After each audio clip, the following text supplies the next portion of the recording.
Hey everyone, and welcome back to the Firefighters podcast, where we seek to develop, inspire, and motivate the world of the emergency services operator through a series of wide-ranging conversations. Now, before we go any further, just hit that rate, follow, or subscribe button on whatever platform you're listening to. It's a key performance indicator for us and helps us reach even more people. Now, here's what we've got for you today. My guest on the podcast today is Ian Dilks, aka Dilksy. Dilksy is a proud member of the Fire and Rescue Service, but before that, for his sins, he did a 24-year warm-up career in the military. Now, there is, of course, my words and not his. Dilksy's an amazing guy. I absolutely love this conversation, folks. I think you're going to see so many layers to Dilksy in this conversation that you perhaps have not seen in the public domain before. Now, the reason I say that is because you may not recognize the name, but you will recognize the man. Dilksy is one of the lead interrogators on SAS Who Dares Wins and has been doing the show since 2020. We go into so many directions today. I will put the caveat in there at the beginning that there is some strong language in this episode. So let's bracket that with our opinions, our thoughts, our voices, and of course the language that we use does not reflect any of the organisations that we work for. It's there for the bants. It's there for the banter, folks. So if that's not for you, drop off right now. But I would encourage you to hang on because the dude is really knowledgeable. The dude is nothing like what you thought him to be. And we all say don't judge a book by its cover, but it's deep within us. You know, he is a big, scary, bold military weapon. He's operated in some of the most hostile areas across the world. Across 24 years service, we talk about basic training, we talk about joining the special forces, all of the courses, all the promotions, all the challenges, and he even goes so far as to give us a few insights into the world of interrogation, what works, what doesn't work, and also some of his childhood. You know, he got stabbed twice. I mean, I wouldn't dare fire a potato gun at this guy, but yeah, you get yourself in these situations, past life. And before we get into the episode, I'm actually going to throw my hand up and say I messed up. I messed up on this one, folks. I was so excited doing our intro. When we go onto these podcasts for some inside knowledge on this, we always have a chat first. We always kind of get familiar, then we hit record and we go for it. We're recording from the get-go on this one, and because of that, I did not do a sound check. We were just flowing, shooting the shit and having an absolute scream together. So, as a result of that, Dilksy's audio is a little bit scratchy, far scratchier than you would expect from a normal podcast from us, and that is my fault. I take absolute responsibility for that. But within this, and as I listened back to it several times, you know, I thought to myself, don't make great the enemy of good. And not even just good, because that's actually a little bit offensive. Our conversation was great. I loved it. Listening back when it came back from editing, fantastic. Some of the knowledge bombs that he drops and just his demeanour, how he articulates himself, the way he goes about it, his self-awareness. Such a great guy. So if you can hang through and forgive some of the audio crackles when it drops through, then I know you're going to love this one. There's so much in there for people to take away from it. We are coming up to rounding off 2023, and this one has been sat in the chamber for a little while whilst people have tried to get this audio to as good a place as we'd like it to be. We're always that constant student, always trying to get ourselves better, always looking for them 1% gains. So moving forwards, expect better, expect more. And even from myself, you know, I've said there is some strong language in this. We get heavy into the bro language inside our own conversation, you know, watchroom, barracks style conversation. So know your audience, know that we flex our style when we have different guests on, and this is me and Dilksy just going full leather with a little bit of dark humor in there, and I hope you enjoy it. Thanks for continuing to support the podcast. I hope you take a lot from this episode. 24 years in the military, bringing all of that skill set, all of that knowledge into the Fire and Rescue Service now. Please welcome my guest, Ian Dilks. I'm good, mate, at this time in the morning. What are you saying that? Late last night, I was, me and my missus are watching. We never really watch films, right? I always, I don't know what you're like. I don't watch TV. Do you watch much TV, or do you watch films, or what's your go-to? Mate, I'm not. I watch random shit. It's bizarre. Just at the minute, I've never watched The Sopranos, so So you're looking for something to watch. I'm so out of date. I know, yeah. I've nearly finished it as well. I can't really watch TV. So, but like, if I'm committing to something, I'm like, okay, I can watch a film. So, like, that's committing me for like an hour and a half, 2 hours or whatever. But anyway, we got into that Thai rescue thing. Have you ever seen that, where they rescue the 13 kids out of the caves in Thailand? I forget when. Oh, I've seen bits of it. It's fucking harsh, isn't it? Yes, man. So it was a British firefighter was one of the guys over there, because I'm prepping to have a chat with him at some point in time. So I thought I'll watch the film because it's been on my list for ages. And man, they put them down there, and then they find the kids and they put them under ketamine, and they have to top them up as they're going through the caves. And it's like a 6 or 7 hour dive each way, to get to the kids. It's not like, I just can't comprehend that shit, because it's fucking sensory deprivation. You think when we do a VA wear and you're in there, 15, 20 minutes? Yeah. And it's shit when it's proper thick, and then you think for 7 hours and you can't see your hand in front of your face. That's dog shit. That's proper dog shit. This episode of the podcast is brought to you by Gore-Tex Professional Fabrics. Now, we all know the working environment of a firefighter is filled with challenges. We face serious risks on the job, such as heat exhaustion, burns, physical and mental stress, and we frequently come into contact with high levels of toxic chemicals. Now, I have been wearing Gore-Tex for nearly 2 decades on the front line, working in hostile environments, tackling challenging incidents from firefighting to water incidents and in urban search and rescue environments. Gore-Tex have a well-earned reputation for protecting professionals in the fire and emergency services through their family of highly innovative, waterproof, breathable moisture barriers that exceeds global performance standards and are trusted worldwide. Gore-Tex, going further together. We had a guy on from the German fire service, I think it was, and they have dive teams still. I think it was Germany, somewhere else, can't remember now. One of the early days, like 3 or 4 years ago, this was. And they still have dive teams because they regularly go out to vehicles submerged in water and blah, blah, blah, blah, blah. Yeah. So they do training dives every 2 weeks, and they do it off the coast of an old military base. And they have to go down and they swim out for like 2 hours and find loads of different wrecks and fucking helicopters and shit that they've sunk and do a few drills. But he says every now and again, you're not by yourself. He says, because there's seals and shit that are around there. And it's just That's fucking bizarre. Pitch black. He says you go down and like bizarre, if they're coming straight at you, he says it just looks like a big rock that's just fucking moving towards you. And he says once they're with you for the whole thing. Sense. So you're it's fucking pitch black, and you just feel them bumping up against you. But he also said you're not allowed to dive more than 2 or 3 times a week. And then you have to go and see the psych, and they regularly because he says you're down there for 2 or 3 hours, and I imagine this is like nowhere near even as hard as the caving stuff, because he says it is just full sensory deprivation. And we have some lads in the military that specialised in diving, and they were just a weird bunch. You think they go underneath a ship and they're down there for a couple of hours because they're on forced air, they're not on cylinders, they're on just a fed airflow system, so they can be down there for hours. Underneath a ship. Oh, you see, that really would fuck me up because, well, I don't know. And you don't know until you do it. But the idea that there's a tube between me and the thing, because when you've got your own set, it's a little bit like, I always think of this with rope versus BA when I think of our stuff, is because with BA, okay, shit can go wrong, but you're kind of self-sustaining. You're in charge of all your own shit. It's kind of like this egotistical thing I have where I'm like, look, I got myself in here. I know how to fucking get out. I'm not going to be one of the fucking statistics. No offense to people that, I'm very respectful of all that sort of stuff. But I'm also like, I can't see myself ever getting lost or something and stuck in there because I just over-index because I think the pass rate is so low these days in the UK Fire and Rescue Service with stuff like BA and shit. But anyway, I over-drill, so I'm really good at it. But with rope, I'm like, I'm relying on the person up there. Do you know what I mean? And I'm like, because you can't switch gravity off. Rope shit, isn't it? When you're getting dangled off.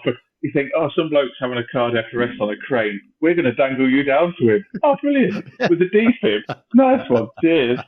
And you're there. There's 2 clowns on IDs just talking to each other going, we'll do it. It'll be all right. Like, when's the last time I ain't done this in months of you, Jeff? No, I ain't fucking I ain't got this cat out of the bag. Which way? Yeah, which way is it? Don't go again. Which way does it go again? Flow, anchor, it's fucking, all that sort of shit. Exactly. Anyway, it's good to see you, brother.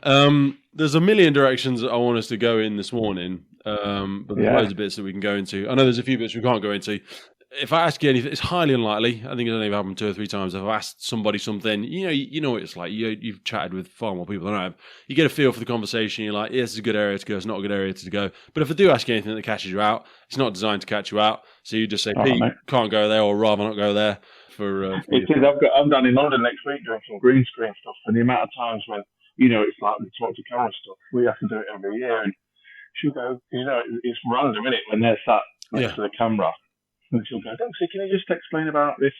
And I'll go, yeah. So I'll get it in my head, and I start talking, and I go, Jane, I fucked it. She's like, that's all right, Dilksy. And I'm like, I've totally gone. She went, where have you gone? I went, I don't know. I just start talking shit. I was like, can we start again? She's like, yeah, go again.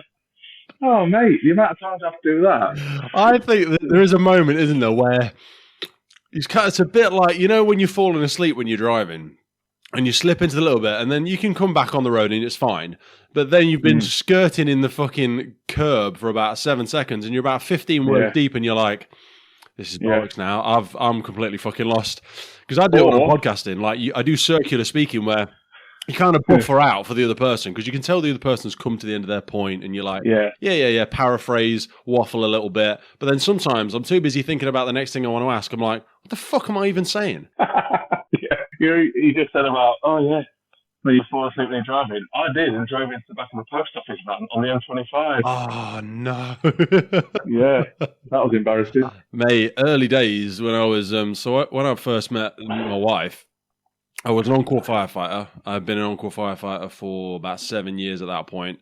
So I was doing about 84 hours a week on call. And then I worked the doors in a city nearby me. And then I was a security manager at a big shopping centre, basically. And then I also did a few hours at a gym. So I would basically, imagine this, so I'd be on call all night, and I'd leave at about 4 or 5 a.m., get to work, do a 6 till maybe 6, and then I'd go to work to the gym for about 3 hours, and then I'd go and work on the doors in the evening. And I was just fucked, but I was fucking taking speed. I was fucking caffeine to my eyeballs, trying to charge that cognitive horsepower, and the amount of damage I did to my car. Oh, yeah. Just falling asleep at the wheel and all that shit. Yeah. And I know military just as bad, going on full weekend benders or full weekend exercises and then driving the length of the fucking country to do something else. Yeah. And it's just like, I just need to get it done. Fuck it. I want to get home. There is something, isn't there, where you're like, I've only got an hour and a half till I'm home. I don't want to fucking stop and have a 20-minute nap. You're like, I'm just gonna windows all down, shouting, fucking music crank the music up. I just I can't. If I have something to eat, like I have loads of rice cakes or something, as long as if I can just keep eating something, I don't know. It just kind of keeps my brain-ish awake. But sometimes I can fall asleep. So I've fell asleep when I'm talking mid-conversation. Yeah, it does get like that. We'd filmed in Rathray the second time I filmed, and it was the lockdowns on, so they didn't fly us up.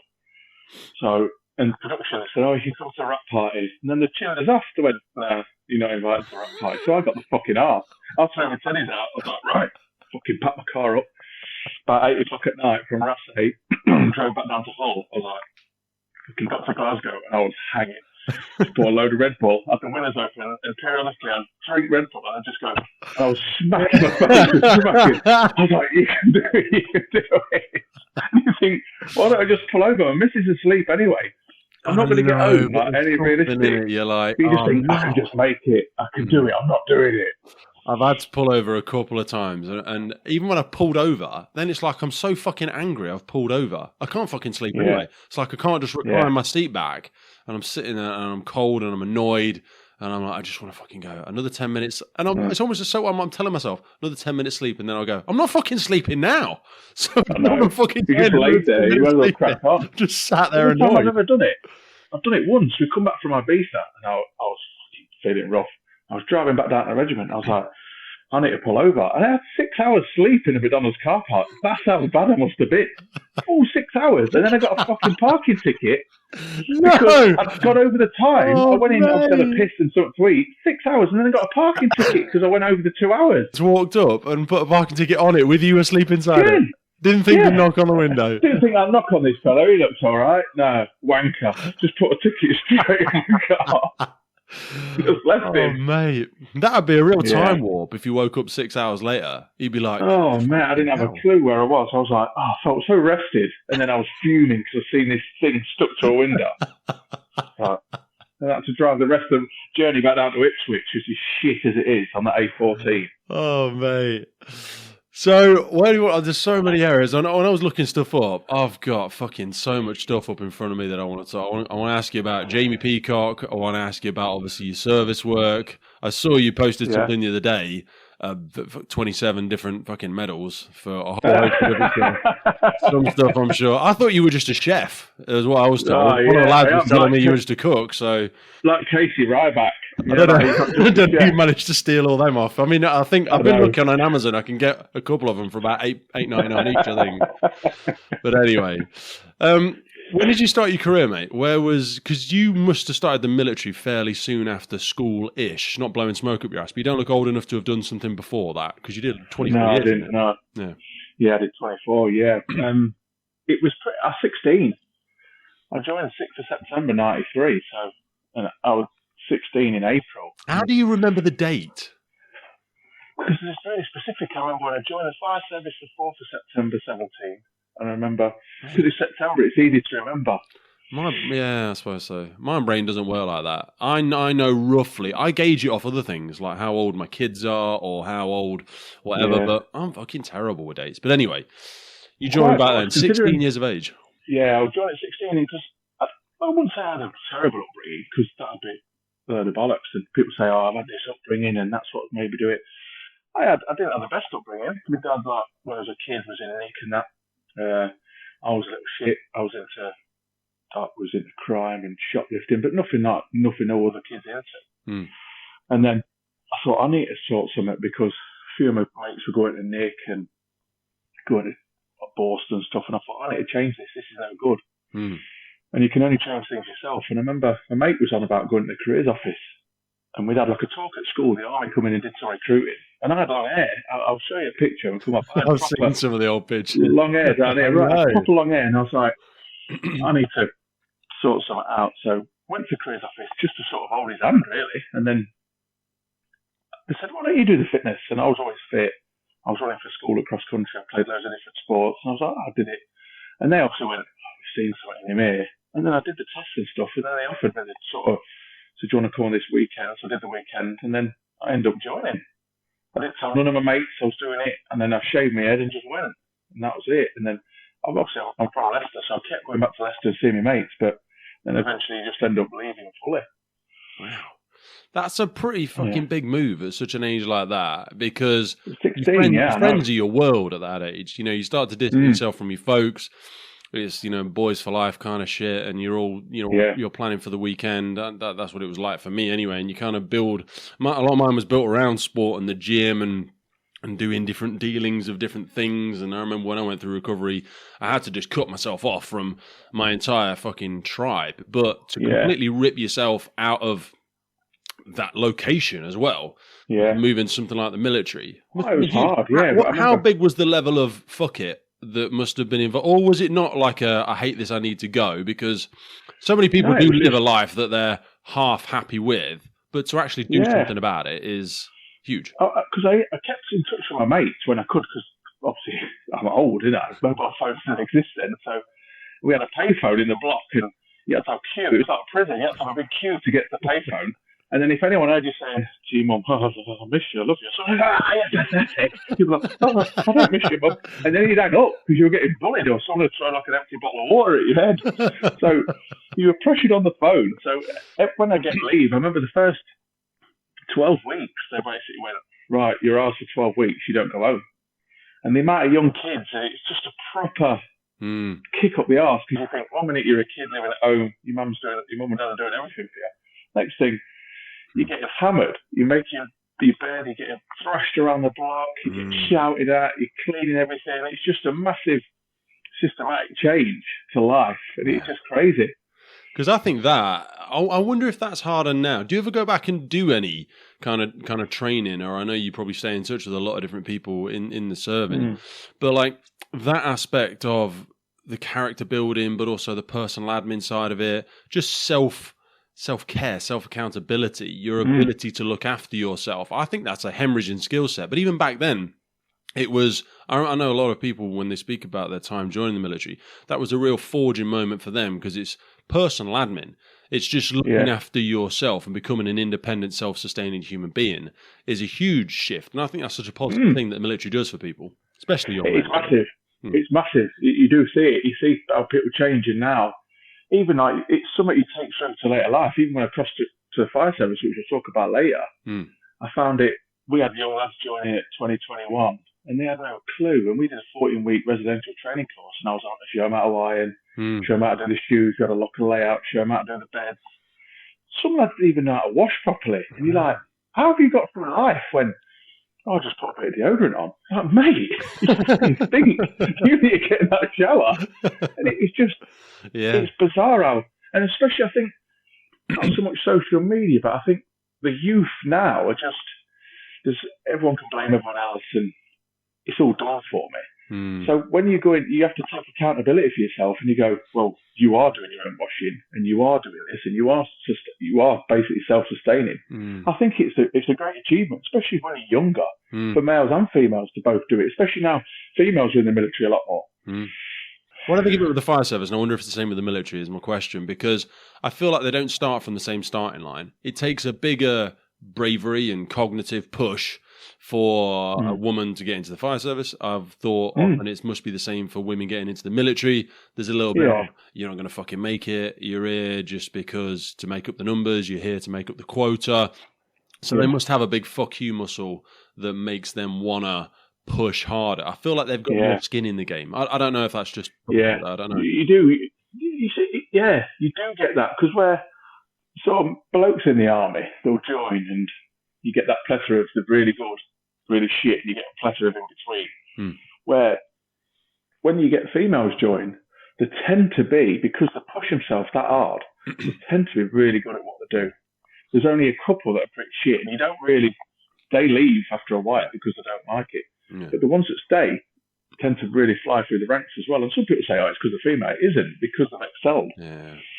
I think you're right, and I think that if you promoted them, when you see the shit, one or two shit women as well, even the women don't like the shit women because they're just ruining it for those that are really, really pushing. And I've seen it in the fire service. A couple of shit girls every now and again will join, and the other girls really fucking dislike them because they're like, I don't know how hard we have to work to be, and they are at an average. If we took an average, I'd say the average woman in proficiency in the fire service is like a 7 or an 8, where the average bloke is like a 5 or a 6. You get the odd bloke who's a 10, and there are definitely more men that are 10s than women that are 10s, but that's just because there's more men in the army or in the fire service. I find it's a mean average. Game, isn't it? Yeah. They really, and they tend to listen. I find this with point of entry selection tests as well. Like, you give a bloke a brief, and we have it with the podcast. Sometimes we spoke before we came on. It's like, you give them a brief and they're like, I'll nail this. My dad was a mechanic once, if it's a dexterity test or it's a physical fitness test. And they're like, I'm a fit bloke. I'll fucking nail this. It's not just, and it's something I'd love to ask you about, because I suppose the SAS aspect was a little bit like this as well. We're not just looking for a stud. We're not just looking for someone that's full of fucking brimming full of sperm and thinks they're the shit. Can you listen to instructions? Can you listen to what I'm telling you to do? And women tend to listen a lot better. It's like they're proper dialed in, and that's why they get it right most of the time. Because we're not looking for the best athlete. We're looking for someone that can follow orders and do as I've asked you to do when I've asked you to do it. Not interpret it and just go and fucking smash it out. Today's podcast is powered by our partner Lifelines and their revolutionary approach to functional hydration. Just like in firefighting, water is essential for body function, but studies show more than 80% of firefighters are dehydrated. A 25-year study findings from the National Institute of Health showed poor hydration to be linked to early aging and chronic disease, and even mild dehydration results in significant negative impact outcomes, including headaches, exhaustion, rapid pulse, irritability, and poor cognitive function. A study conducted by Yale University showed that participants who were just 1% dehydrated had a 12% increase in errors when performing tasks that required cognitive flexibility. In addition, dehydration is shown to worsen mood and attitude, contribute to confusion and poor decision making, and negatively affect memory and judgment. In other words, you really don't want your incident commander, firefighter, or for that matter any first responder on a critical scene to be even slightly dehydrated. Mild dehydration occurs when a person is just 1.5% dehydrated, a condition that does not even trigger the thirst response in most people. So just imagine how quickly a firefighter or any first responder can and does become dehydrated in their day-to-day duties, which is why I address my hydration first thing every day with Lifelines. Go into the notes for this episode and specifically check out Lifeline's Hydro Fuel and Hydro OG by clicking in the notes for the podcast for a clean energy solution designed for those who demand more from their day. Now back to the show. No, it is. I've just been training a female firefighter now. She's crew manager now, but I've been training her at boxing. I trained her last year, and she won a fight, and I carry on training her now. And I don't really train many lads because they tend not to listen, but she will listen to exactly what I say. If I tweak a little bit of a thing, she'll implement it straight away, and she'll ask for feedback, whether it's good or bad.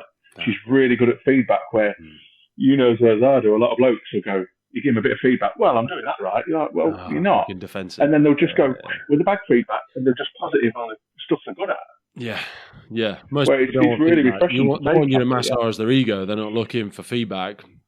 But when you give them feedback, people just hear criticism. Some people do. Can I offer you some feedback? I love feedback because it's the only way that I develop in a lot of my stuff that I get better at. You've got to have feedback because it's that continual cycle. If you're not happy with feedback, you're never going to progress. Well, I think you're always getting it anyway. What I mean by that is secretly, if you don't take feedback from the people around you, then life gives you feedback. And the feedback from life is, and people have it, they have this like feeling of, I'm not fucking getting anywhere.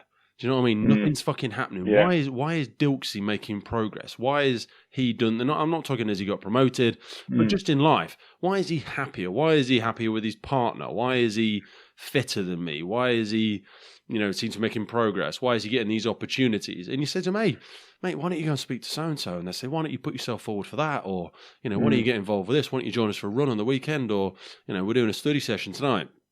It's those moments that life is giving you indirect feedback. You can feel that, even if it's working with your partner, they're probably, and they might be an absolute clusterfuck themselves, but life is always giving you feedback. So I think of it like discipline as well. It's like, if you don't assert discipline upon yourself, life will discipline you because it's going to happen. It'll catch you out sooner or later. There's only so much you can bluff, and then they just fall on your ass. Don't you? Yeah, 100%. So you joined at 16. How long was basic training for you? What did you think you were going to do with it? Because 24 years, you went full fucking hog. We speak to a lot of people with the greatest of respect that go, I had a career in the military, and they've only done like 5 years, which is fine. But and I suppose 5 years for anybody these days is a career because we switch careers, different lives. But I always think like, you must have not liked it then, or why did you only do 5 years? Help me understand how all that works. I was doing it for a couple of years to sort of get myself sorted, and then I was going to come out. And I get a trade and then come out because a lot of people. Yeah, like get a trade. Because when I joined, it was like because we were 16, it's classed as an apprenticeship. So I went to Chepstow. And we joined as like an apprentice tradesman. So you went out to Chepstow, and then you did a different trade. So I joined as a bricklayer and concreter. So I'll get my brickying trade. So I did about 18 months at Chepstow. Then we went to Chatham to do our bricklaying trade. So you did loads of soldiering to start off with, which was like a junior leader soldiering. So you just got thrashed, trained on different weapons, soldering skills and all stuff, fieldcraft. Loads of drill. And then you had a big parade. And then we went to Chatham to do our phase 2 trade training. And I did bricklaying and concreting. I was like, oh, this is all right. I'll get my bricklaying and concreting. Then I can leave the army and be in bricky on site. And the army have paid for it all and it's all sorted. Then I went, and then I seen my brother's older than me. He was in the army at the time. He went, why don't you go to the para side of it, like the engineer paras? Because I joined the Royal Engineers and then you can move across to the Royal Engineer paras, which was like 9 squadron at the time. So I said, I'll do that. Yeah. So went to do phase 2 training, went to Gibraltar Barracks, where you do all like combat engineering, where you blow stuff up, build bridges, quite cool training. Nice. Oh, I like that. And then I'll go and do the para side of it. So then in 1995, I went across to Aldershot, did pre-parachute like we call it pre-para, which is pre-parachute selection. And then you go to P Company, we're up in Catterick, and you do a parachute selection course. You get hammered on that, then you do a jumps course. And then I was at 9 Squadron then, so I'd been in, 2 or 3 years, got a maroon berry on, set of wings on my arm. I was like, I'll do this for another couple of years, this is all right. And then you just then we were so busy. So in 96, I went to Canada for about 3 or 4 months. In 97, I went to Kenya for 4 months. Came back from Kenya, went to Cyprus for 6 months. It was brilliant. So I was like, you're just getting bounced about, doing all this stuff. And then I came back from that, did a bit more trade training. And then I started boxing. Once I got into boxing, I didn't wear a uniform for about 3 years. I just boxed for the Army. I was the Army boxing champion. I was Combined Service boxing champion. You wouldn't believe it with me looks, would you? It's like I've never been how old would you have been then? What were we talking there? 20, 21? Or so what's that? Yeah. So 98. So what would have been then? Sort of, yeah. So it'd be, 98, 21. How do you get the amount of freedom to move around like that? Because I'm listening to you there. A lot of stuff in public services is dead man's shoes. You've got to wait for spaces. But it sounds like in the military, when people say, I applied for this, or I went to go and do that. There's also like a real, and I don't know if it's the same across all RAF, Navy, military, and all that sort of stuff, but isn't it something like if you don't progress after 7 years or 5 years, or so, there's a rule someone was telling me about the other day, they'll sack you off, basically, or you get a strong conversation. They encourage you to promote, where we know as a firefighter, firefighters are happy to stay firefighters for 20, 30 years. Yeah. And you can stay at the same station, you can stay on the same watch. Where when I first joined the fire service, I found that quite weird. It's like, what? They're not pushed to promote, or they can just stay where they are. And don't get me wrong, it's good because you meet a lot of firefighters that are fucking mega at the job. They know firefighting inside out, and then you get some that just rest on the laurels and just sit there. There's a lot of dead wood in the fire service. They're not very good. I think if you don't promote, you should be made to move stations every 3 years or something like that. I've just moved down. We'll probably go on to that later, but I've just moved. I've just done 6 years at one station. I've come back to Hull now, which is it's like a breath of fresh air. It's like I've changed jobs. I'm at a new station. There's new specialities, new specialisms. I can cycle to work. It's so much easier.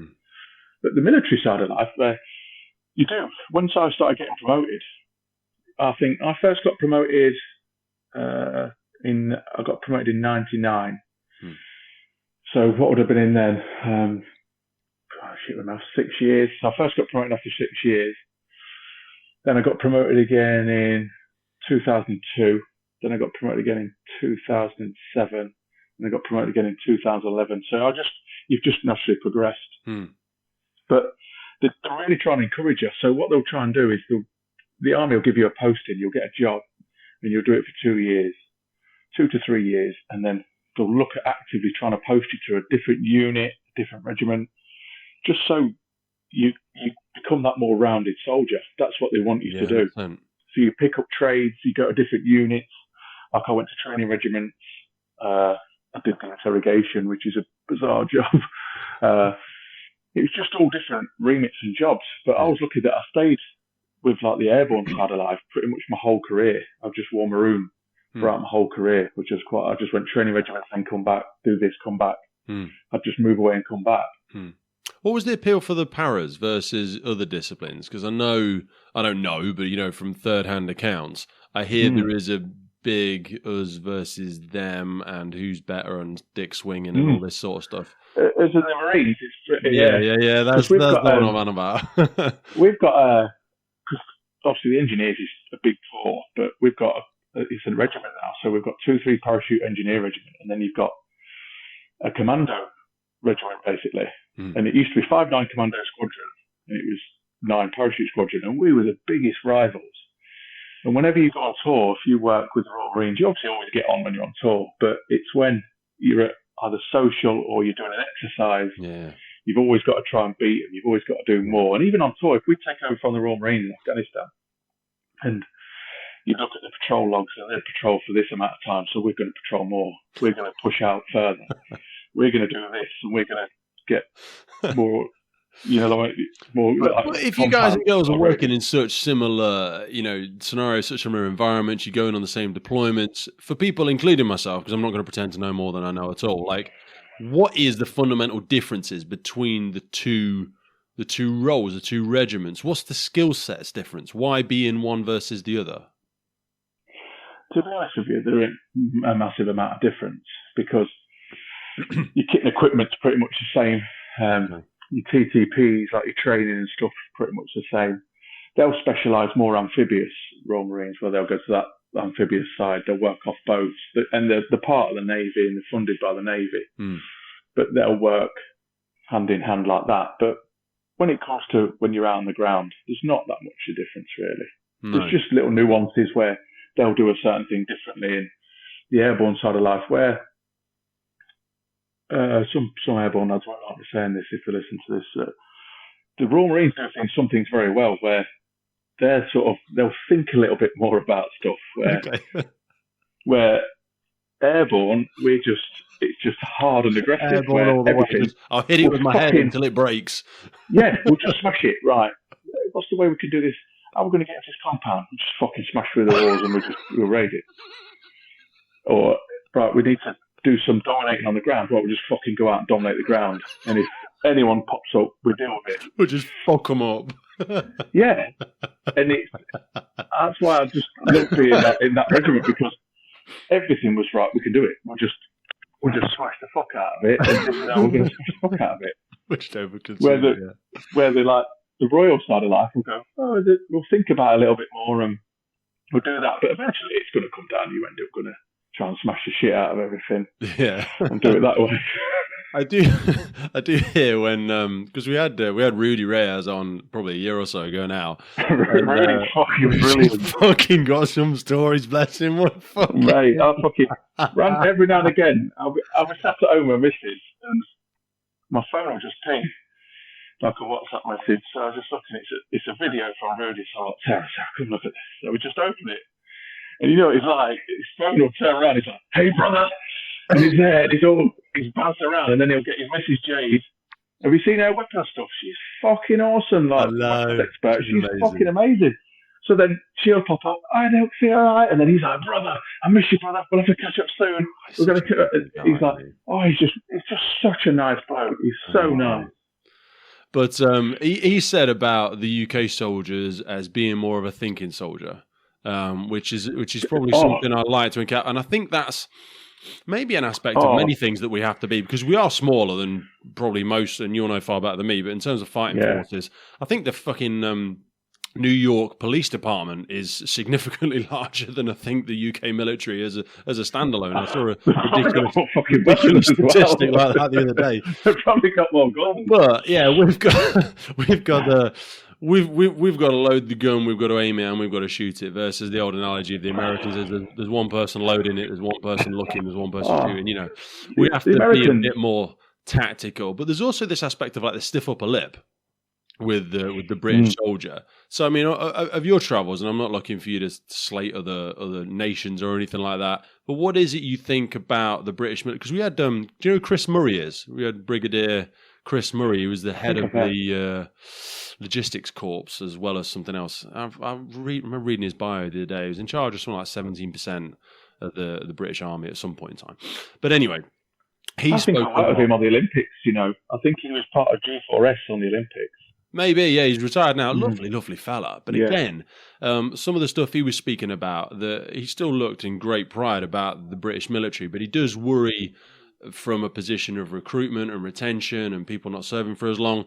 What do you think looking back? And I know we're not skipping to the end of your time in the military, because loads of other things I want to ask you, but like, what do you think is special about the British military? Because it is, you know, we look at the fire service as well. It's held procedurally in quite a high esteem globally. People do look at it as professional soldiers, but I don't want to start. I feel like we rest on our laurels sometimes with that.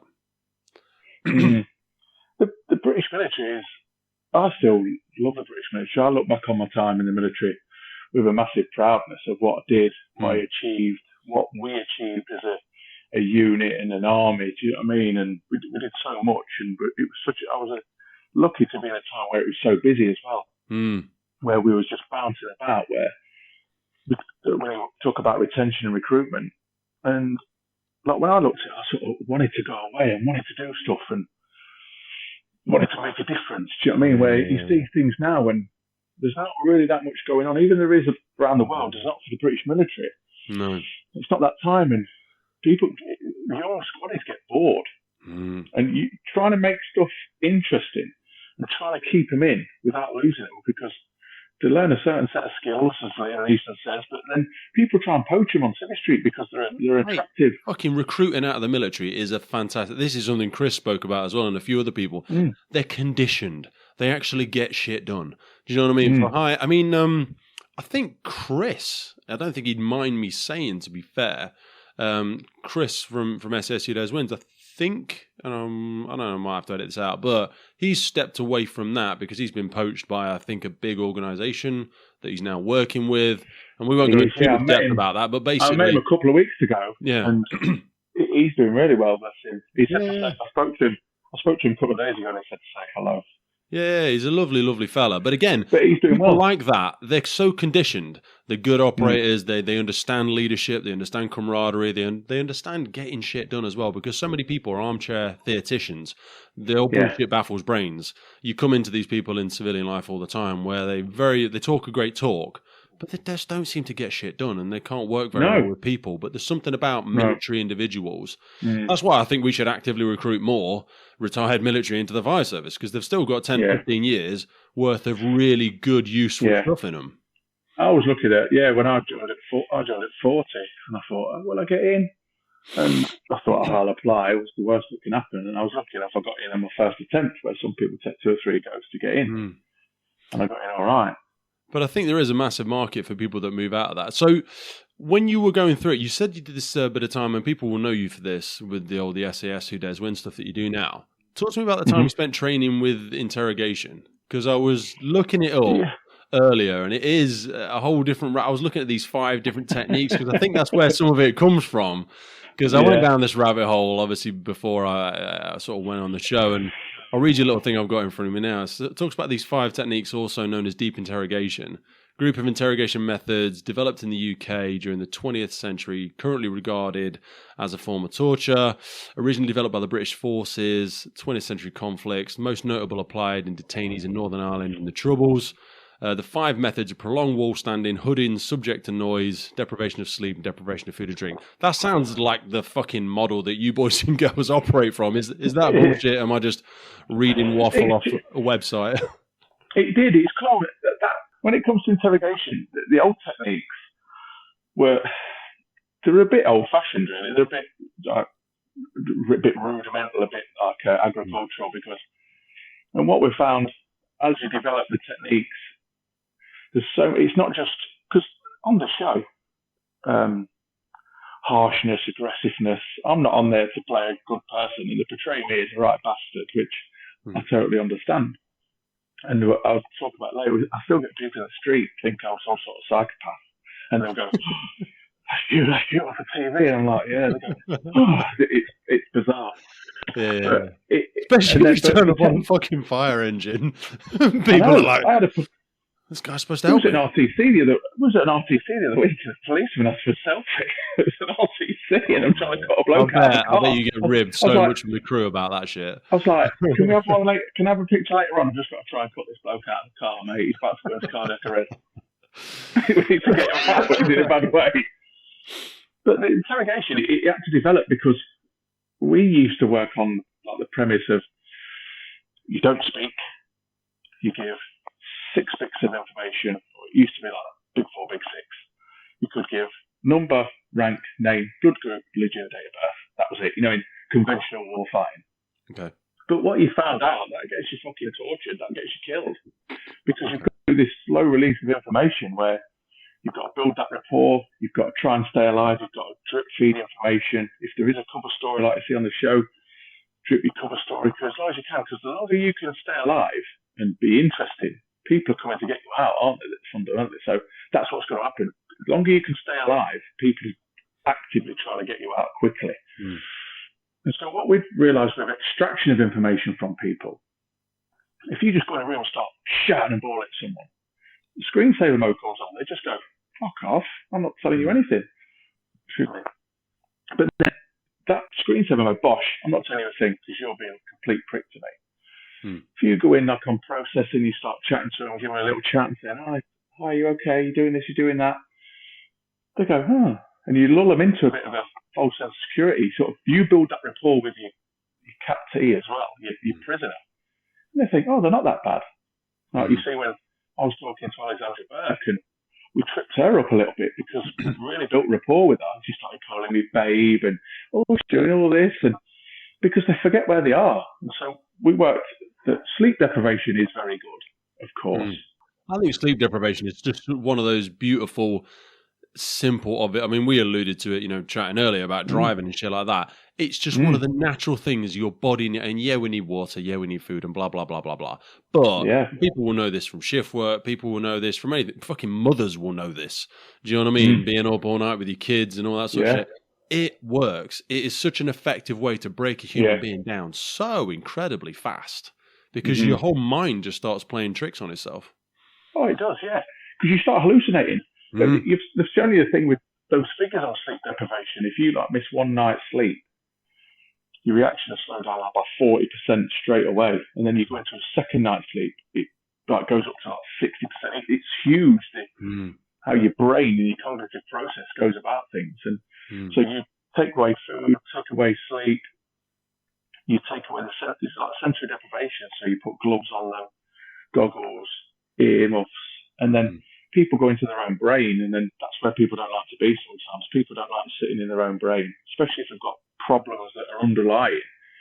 That's where things come out. That's what we always tell people. If you're going on a tour, make sure all your shit is in one sock, everything, all your admin's squared away, everything's done. So if something does happen to you, you're not worrying about your family, you're not worrying about the mortgage getting paid, you're not worrying about this. Sort everything out, so all you've got to do is look after yourself. That's incredibly hard, I think, for people these days. I think we have gotten worse at that. I think, have you read a book called Amusing Ourselves to Death? No. Yeah, I forget the author's name. I'll Google it in a minute and try and pull it up so people can go and and have a look at it. But people don't allow themselves to get bored. No, and this is it. People don't get bored because it's very and important. when you have your little imagination, my brain, if you could spend time in my brain, it'd be like a child's brain because I just daydream and just potter about in my own little world where I've only just started to get onto Instagram. I don't really still know how I feel about it at the minute. And it's just a bizarre world of social media, but some people are on 4 or 5 different platforms of social media. So they're constantly on the phone. They have a break in of them watching TV or a break at work. They're constantly checking on the phone. They don't allow the brain to either reset. It's just constant bombardment for the brain. Yeah. You look at like little rats in cages and those old analogies. If you let something keep banging that dopamine button, it will do it. Of course it will, because your body chemically thinks that it wants it. But the purpose of that chemical was that it was something that would come across very rarely. It's the old you can spoil yourself with it. You won't want to go Disneyland every week because it'd lose its value. You wouldn't want to have a fucking treat meal every single day because it'd lose its value. Dopamine is supposed to be the same, but also cortisol is supposed to be the same. We're supposed to be stressed and petrified once every couple of days when we're about to get eaten by the saber-toothed tiger. Now, not only are we drip feeding dopamine and smashing that button all the time, but we're also drip feeding cortisol and stress. We're on these social media platforms comparing ourselves to fucking hell, Dilksy's doing this and Pete's doing that and Sarah seems to be having an amazing workout every single fucking day and you're looking around and you see your kids fucking licking the window and you're like, oh, my life's a shower of shit. This isn't Instagram worthy. I'm fucking... I know. What can I post now? So people try and look for these like more bizarre ways of living just lying in life and going, wow, that was just a good picture, but I'm not really happy in my life and I'm not doing this and I'm not concentrating on that. Yeah. It's just bizarre. It's just... I think it's weird when you see somebody go on a trip somewhere and they take a bunch of photos. I always, people at work, they'll send a picture and say, oh, I'm in the Moors today or whatever, or I'm in fucking Ibiza or I'm wherever in Thailand. Take a picture. And I'm just like, you're not in the picture, as silly as it sounds. And they're like, what are you on about? I says, the point of going there is I want you go and experience the thing. I says, I can, because then I'll take the piss. I'll like get a screenshot off Google and go, oh, this is me at the fucking North Pole. Here's a picture of the North Pole. Oh, yeah, just come back from the moon. Here's a picture of the fucking moon. You know, and I'm like, if you're just going to go somewhere to take a fucking picture of it, fucking be there. You don't need to. Yeah. You know, you ever see on social media when people go, little Johnny's first day at school, little Johnny, I love you so much, I'm so proud of I'm like, has little Johnny got fucking social media? Who the fuck is this for? What the fuck are you doing? Who is you posting this for? Is this just virtue signaling with your fucking mates? When they pop up and you go, why do they care about what school uniform they're in? Oh, such a proud day for him today. Oh, look at him going to school. What the fuck? Someone put, I saw a female boxer I know, you know, Shannon Courtney. Yeah. She was on Celebrity Show. She posted on her social media. She went, oh, so proud of him today. Little man's going to school. And she put a picture of that random little Hezbollah bloke in the social media. And she put, mate, it cracked me up. She put, oh, so proud of the little man going to school today. And it was that weird little Russian bloke in his suit. And you're like, that is fucking brilliant. That is brilliant. Shit. People do it to like dead people are sort of like, oh, Granddad, you've been gone 10 years. We still. Is Granddad on fucking social media? Is he fucking logging in from the other side? I'd be impressed if he liked it. That would be impressive if he popped up Granddad likes it. You know what I mean? He just commented. Granddad reposted this. He just commented on his story. Anyway. Yeah, I think. Because grief, because we all know about grief, we've all been through grief, but you get these people that are a bit like grief whores, they just post stuff on there, and like, deal with grief in your own way, you don't have to publicise grief. Yeah, it's like depression. You get likes. Weird. I find that's fucking weird, where you'll put grief on there, but you'll get likes on it. This is a fucking post about someone's dead granddad. Why are you liking it? That's weird. Dilksy likes this. Dilksy likes this. Feeling really shit today. Think I'm going to throw myself off the Orwell Bridge. Dilksy's just like that post. I might as well fucking push him up. Fucking hell. I always think about this with women and men with alcohol. Like, if you see Sally's got a fucking glass of wine in the bath and she's like, oh, tough day, I've earned this, you know, and she's sipping back. If I saw fucking Dilksy with a can of Foster's in the shower and he's like, tough week, fellas, we'd be like, Dilksy, is everything okay, brother? What's going on? We wouldn't be going, yeah, girl, you've earned that shit. You fucking big man. You deserve this. Just crying in the shower with some Jack Daniels. It's fucking shit. It's shit. We'd be like, mate, give me a ring. Is everything all right? Let's meet down the pub. That's all right. That's all right. The message left. It's happened again. Oh, fucking hell, mate. So, how the fuck did we get onto that from torture? Jesus Christ. I know, Hezbollah and Sue. I don't know where that comes from. You know what? No, let's go here. This is a good segue for me. So, let's be straight there. We're talking about a lot of dark humour. There's something about people from first responder, people from the front line, people from public sector work that have a big aspect of dark humour. It's a big cultural thing in the fire and rescue services at the minute. People trying to stamp it out. Has that penetrated the military at all? Has that made its way into the wokeness of the world? And we're not taking the piss out of people that genuinely struggle, but it's an important coping mechanism for the things that you have done, the things that you continue to do in your work. It's important. Yeah, dark humour it's massive, especially in the fire service. We were just talking about, I did a bit of overtime yesterday. I went in grabbing for 9 hours, but we was talking about it on shift yesterday about dark humour. And we were talking about dark humour, but we were also talking about the man up, the man up culture. So, and some of the older firefighters, that one lad's been in probably 24 years of firefighting, and he's really good. Still fit as a fiddle, probably early 50s.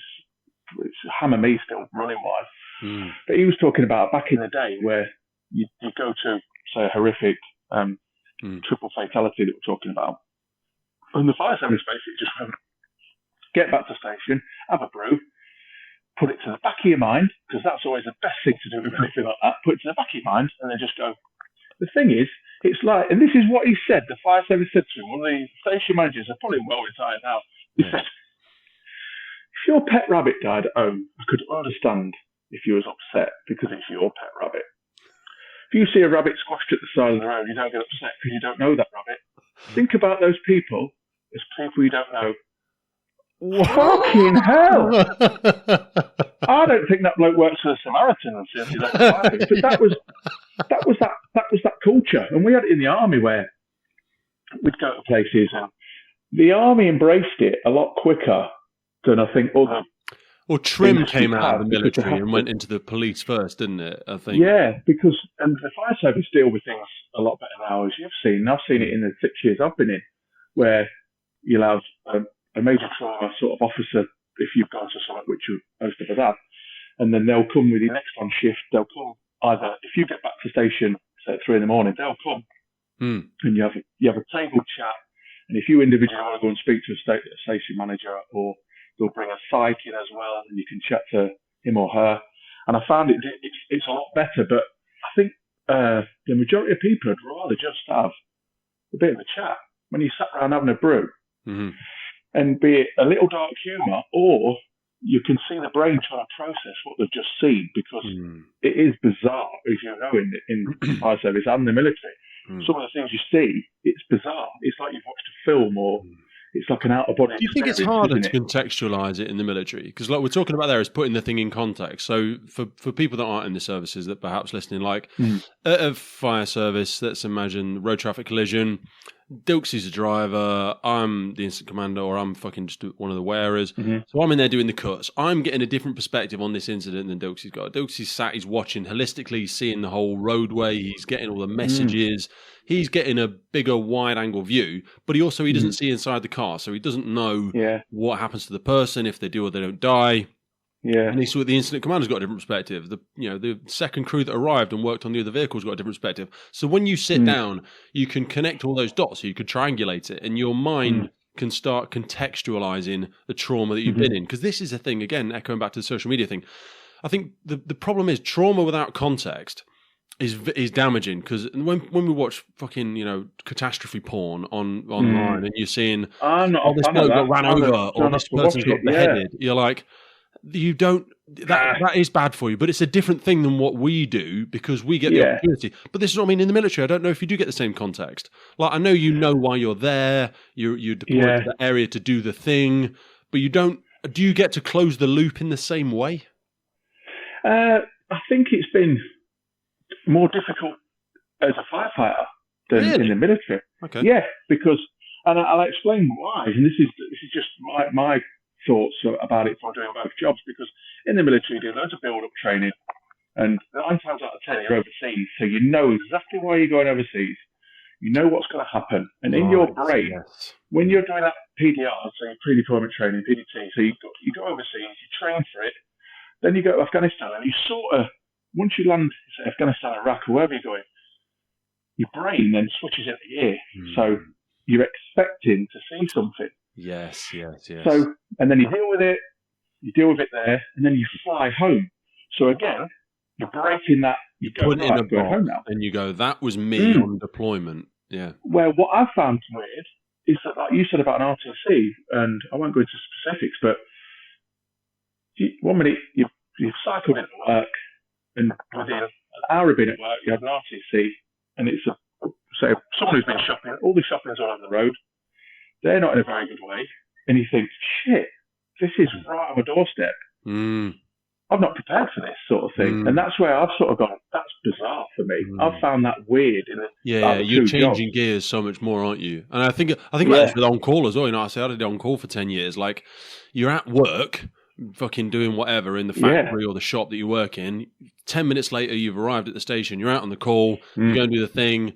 You get back, you have a quick chat. Someone unfortunately didn't make it, or they were eviscerated at scene, and then they had to help them package them up and get them off. And then you get back to station, then you go back to work. Or even if it's at a whole-time station, okay, I've done that, I finished at 7, your missus rings, "Hey babe, hope you had a good shift. Can you just go and pick up little Johnny?" Do you know what I mean? So you go and pick, and he's like, "Dad, tell you all about football today, blah, blah, blah. I've just been at James's house." And you're like, fucking wait, okay, 70-80% of your cognitive horsepower is trying to contextualize the things that you've done that day. Yeah, but little Johnny's got his own world, and you want to be present for him, or your missus, or your fucking dog, and you're trying to get your head around. what you've just been doing or what you've seen, and you're like, oh, I could just that do is with a a bit of different a... thing, I suppose. Then, it's kind of like, and also, like I always say this about military. It's like, and I don't know what the statistic. I fucking change the stats every time I say it, but I remember reading it once. But it's like it's less than a quarter or something of the military ever deploy into a conflict zone. And I imagine it was higher when you were there because they were much more active. Yeah. But now that number's probably shrinking all the time. But they still train all the time. They still train really well. And I think about this when you do find those lethargic firefighters. I'm like, we praise the military and how well they train, but we actually go to more stuff than they do. You know, if you join as a firefighter, there is a really high likelihood you will actually do the thing you're training to do. If you join the military, there might be a 40, 60% chance you never fire a weapon or you never deploy into a combat area. Yeah. No, I agree. If you look at like traumatic events now as an operational firefighter compared to a soldier or someone in the military, that the exposure to traumatic events is a lot higher to a firefighter. It's a lot higher than the paramedics as well. Like my brother-in-law is a paramedic, and I like going ride-along shifts with him every now and again, and he says, oh, you know, we like going on stuff for the fire service because we get to go to trauma. Whereas a lot of stuff they do, it's like, oh, this is Janice, she's got blood in her poo. And they sit in a fucking living room and go through all of her medication and take her to hospital. We have to drill the front door for them. Yeah. Whereas if we go to something, it's like, we only go for the fun bit of the party. As soon as it gets boring, we hand it over to the police. or the ambulance take them and sit with them in fucking A&E for fucking 6 hours. This car that's been on fire, we'll put it out, but you can actually call it off because we're going. We've got to get back in bed. Yeah. Doesn't our 3 mates are going to fuck off and go you can sit here on your own in that car if you like. Yeah, you're going to stag on that car, we're off back to the station. No, you feel, because a lot of military, have you got any people that left the military and joined the police though? Because I think it's a fantastic job. I thank people that do it, but fuck me, that's a hard sell. They must struggle with recruitment. They must do, but I think, I've had a couple of mates who have joined, like a couple went into Met, a couple went into Surrey Police, a couple are in like SO19, you know, the armed part of the London Police. A couple have gone into that, and some enjoy it, some don't. I think there's just so much paperwork with a role like that. So talk to me, jump me through, so you went for your first promotion. How old would you have been? Because again, I remember Chris Murray saying he was 19 and he was in Northern Ireland in charge of like 45 blokes. And I think leadership at such a young age is a really, really great thing that the military get you to do. What were the different levels that you moved through? It does. I got my Lance Corporal in 99, and I literally was on my promotion course in 99, and then Kosovo happened, so we got brought back pretty swiftly from that, did a bit of pre-deployment training, went straight out to Kosovo. And I got promoted in Kosovo, so I got put straight in charge of like a half section, and then you take a patrol out on the grounds, which is 6 to 8 people. So you go from looking after yourself, next thing you're in charge of 6 to 8 people on an operational tour. You're like, wow, it's a bit of a baptism of fire. You just get chucked at the deep end. You deal with it. You're in charge. You're on the radio. You're sending messages. Like, this is quite cool. Going out, and it hammers it home. And then, so I did that, and then I pretty much came back from Kosovo. I went straight on the army boxing team. So I just wore tracksuit for a nice few years. And even How though does that work then? Because the wear uniform for like the fucking 2.5 years is so huge, isn't it? Why do they allow time for that? Is it because they just like having proud of their athletes or what? I think it's a bit scarcer now, but I had a sponsorship deal. We had dietitians. We had obviously full-time coaches. So you train either 2 or 3 times a day. You didn't do any soldiering. You were just a proper tracksuit soldier. What the fuck? But why? It's amazing. Why? What's the benefit for the military of that? I think because it's a big part of the military sport. So if you go to football, rugby, boxing, cricket, I've been to South Africa playing cricket. I've been all over the place playing cricket, and I think that's incredible. And I'm not trying to convince anybody to lose it. But I'm like, we went to America boxing. I went to South Africa boxing. I was going to say, when you go do you just go and fight at the military, or do you actually fight public sector? We had quite a lot. Yeah, I had about 54 fights. Yeah, so you'd be fighting sometimes once or twice a month. So you'd roll you out in London, so you go and fight a London the best of London, or you go up to Manchester, you'd fight the Manchester area, and you get matched up equally like that. And then I went into the ABAs and stuff, so it was a really good opportunity. So you do actually fight normal people in Civvy Street? Like, if someone were good enough in the military, not saying they're not, but like, could you see him fighting a Deontay Wilder? Is that actually practicable that they could do that? We've had a few lads that was on the army team go, I think a lad called David Barnes, his name was Dave Smith, and changed it to Dave Barnes. He was European champion. He left the military, went professional. We've had a few lads go professional and do all right. Yeah, they did really well. Is it limited by the fact that it can't engage with some of the tomfoolery that happens in high-level boxing as well? Like, because there's a lot of money changes hands at those kind of levels, and I suppose the military can't really be part of any of that. You'd be getting paid your normal fucking wage, wouldn't you? You wouldn't. Yeah, I was lucky enough. I didn't do too bad. I got offered a professional contract off. It was then Frank Maloney. He's now Kelly Maloney now. He's changed gender, and he offered me a pro contract.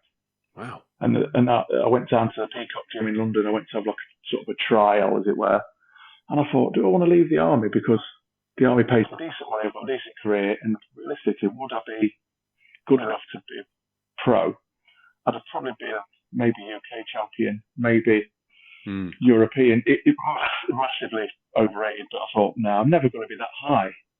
So I've probably got, 5 years? So as I say in the military, where I know I've got a longer career.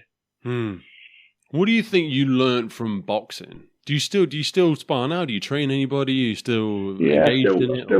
I coach one of the females at work, and I still like to every now and again. I take a lot of discipline from boxing, be it diet-wise, the discipline of being able to control my temper. I take a lot of. I think boxing is such a respectful sport where you learn manners out of boxing. You learn how to have a fight, but you also learn when not to have a fight. And I found that's one of the biggest takeaways of boxing is when not to fight. Because it's easy. You could go around blasting everyone in the face. It's easy because 90% of people can't have a fight, even though they think they can. No, 100%. Discipline of going, no. Because I remember a long, long time ago, I won't go into specifics because I got not guilty on it. I got let off, but I remember punching someone and put them into a coma. And I remember sitting in the police cell thinking, this could be done. And luckily they came round. But I was sat in that cell for about 12 hours and they were still in the coma and they come round and it was their fault. But I said, one punch, you don't realise what you could do. And I thought, I need to think about what I'm doing because I'm a big bloke.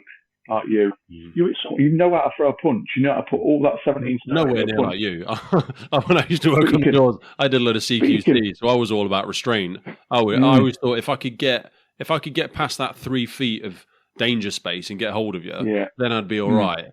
But I was never trained as a fighter. No, I remember thinking, sitting in that cell and going, I need to sort of pack this in really, because you can do a lot of damage. So the amount of times now you've sort of held people that are trying to hit me because you know what you're doing, restrained them and gone, mate, or I've just walked off. I've just gone, you know what? I'm going to do you the biggest favour you're going to have. How many people you think never get punched in the face though? Because I think again, you're not encouraging. We shouldn't all go around smacking it, but it's a great thing, and I think social media has made it worse as well because like people don't get that social etiquette because you don't understand the cost of being an absolute bellend. No, I don't think people get punched in the face anymore because, especially kids don't fight at school. Not that I condone fighting at school, but a little scuffle at school would arrange Peter Dilks having a scrap after school, meet round there, and everyone would come round and you'd turn up and have a bit of it was a terrible fight. You'd have that because it was a consequence. You'd end up scratching one of the teacher's cars because you'd fucking throw someone on the bonnet or something. It was a consequence of you've had an argument, you're going to have a bit of a tussle and a bit of a sort out. It don't happen anymore, and because CCTV is massive, and in society people don't fight as much anymore, which is a lot better thing because you don't want that. But I think in general, there's no consequence, so people are happy to chop off and happy to talk shit. And I think I'm untouchable. I'll film you, and then I know you're not gonna punch me in the face. The only cost shouldn't be getting punched in the face, but in the same way, when we see the deterioration of some just generic social standards, we don't have inscription anymore. So, people don't have to, do a year. I think in Germany, they still do something like 1 or 2 years. It's not subscriptions. What's it called? Mandatory service. Conscription. Sorry, fucking clusterfuck. Yeah, and they have to do something, but they can do it in any service. So the reason I say it is because we had Dr. Michael Reich, who's a fire officer in Germany. He invented the smoke curtain guy, and he talks about that because a lot of people join the fire service because they don't want to join the military or whatever, and they learn great personal admin and they learn respect. Like I still call everybody sir. And people don't like that. When I meet people, they say, "Oh, you haven't got to call me sir," and they think it's about toxic masculinity and all this bollocks. I'm like, no, it's just the way my dad raised me. It's just a term of respect. I don't just say it because you're older than me. I would say it to people my age and younger. I don't know who you are, so I'm not going to say hello, mate. I mean, sometimes I might do if one of my kids' friends or something. I'm going to fucking call them sir. I might. It's like, it's a term of respect, And I don't know how to effectively articulate it, and I don't know what to keep and what to lose. I don't think we should all be scrapping every day on the playground because, I think when I was working on the doors, loads of people started carrying knives, and that ruined everything because you couldn't if you just have a fight and then it's like, oh fucking hell, that was a funny night. I learned my lesson. I'm not going to mess with him anymore or whatever. But then people started carrying things, so. That's not an answer. I've I've been stabbed when I was about 19 in this. I've been stabbed twice actually, but I got stabbed in the back when I was a young squaddy, and I got stabbed in the stomach when I was doing a bit of moonlighting, working the door with a screwdriver. And I found it was quite ironic because it was a Kosovo fellow who stabbed me, and I'd liberated his country a few years ago. You think that's fucking gratitude, isn't it? You cheeky bastard. What did you think when those sort of things happened, though? Because how old would you have been when you were moonlighting on the doors? Because I stopped doing it when there was a thing that happened in the early 2000s where loads of people that were on the dole could get an SIA license, and then every fucking idiot started working on the doors. You had no backup. There was no backup. The money went through the floor. Everyone was on minimum wage on the doors. Yeah. It didn't matter that you could handle yourself or not. They just wanted some big fucking idiot to stand on the door and look the part. So I feel like everything got worse then. People skills. They didn't know how to de-escalate. They were just a bully. They were a bully when they were a kid. Because one of my proudest things is I think I only got in less than 15, 20 fights when I used to work the doors, even though back then I was taking loads of masses of steroids. I was 24 stone. But for me, that's kind of where the podcast came out of as well, to be honest, because I was all about building rapport. It was like human behavior, being really interested in how can I deconstruct your perception of me really quickly? Because you'll probably have it yourself as well. Like people meet you for the first time, and even though I'm only probably 18 stone now, I'm still probably bigger than the most-ish people. But so people have a perception like, fucking hell, big, bold, white guy, this, how quickly I can deconstruct that by sacrificing my ego, by making myself appear vulnerable, being able to articulate myself, which is a difference. So I think it's also a hemorrhaging skill set. But like, how did you see that evolution of people that you were working with then? Because you'd come from, or you still were, in the military. So you were around people that genuinely could handle themselves. And how were you able to work with people when it was just such bullshit like that? We were quite lucky because the little club I used to work at, the door staff was all sort of in-house and they'd been there years. And I was one of the younger people working there. It's probably mid-2000s. And everyone there, that was an ex-world champion boxer working on the door. A couple of lads who were nice. And at the door, they were their career doorman. Yeah. So it was quite an easy place to work, if you know what I mean, on the door, because everyone knew the job. Everyone was quite professional. I wouldn't have wanted to go to the Yateses and work with Rob, who's just come from South, so he's got his door badge. Likes a scuffle, wears a polo jacket, loves it. You're like, I don't want to work with him. He's so-and-so from what estate? And you're like, oh, I don't fucking want to work with him. And you're like, so I was quite lucky, but it come to a point where I was earning decent money on the door, and I thought, I need to concentrate on being in the army a bit more here, because you can easily get waylaid with money and distractions and stuff like that. And I thought, no, I need to... I ended up doing a bad thing as well, where because even though I took a load of roids and speed and stuff like that, I didn't drink. I never really have drank. And I was very trustworthy. I like to think I still am, but it's probably not for me to say. So I ended up doing things for people. I ended up moving things for people and stuff like that. Because if you get known to be a trusted person, you're not a smackhead, you're not an idiot, you can be trusted.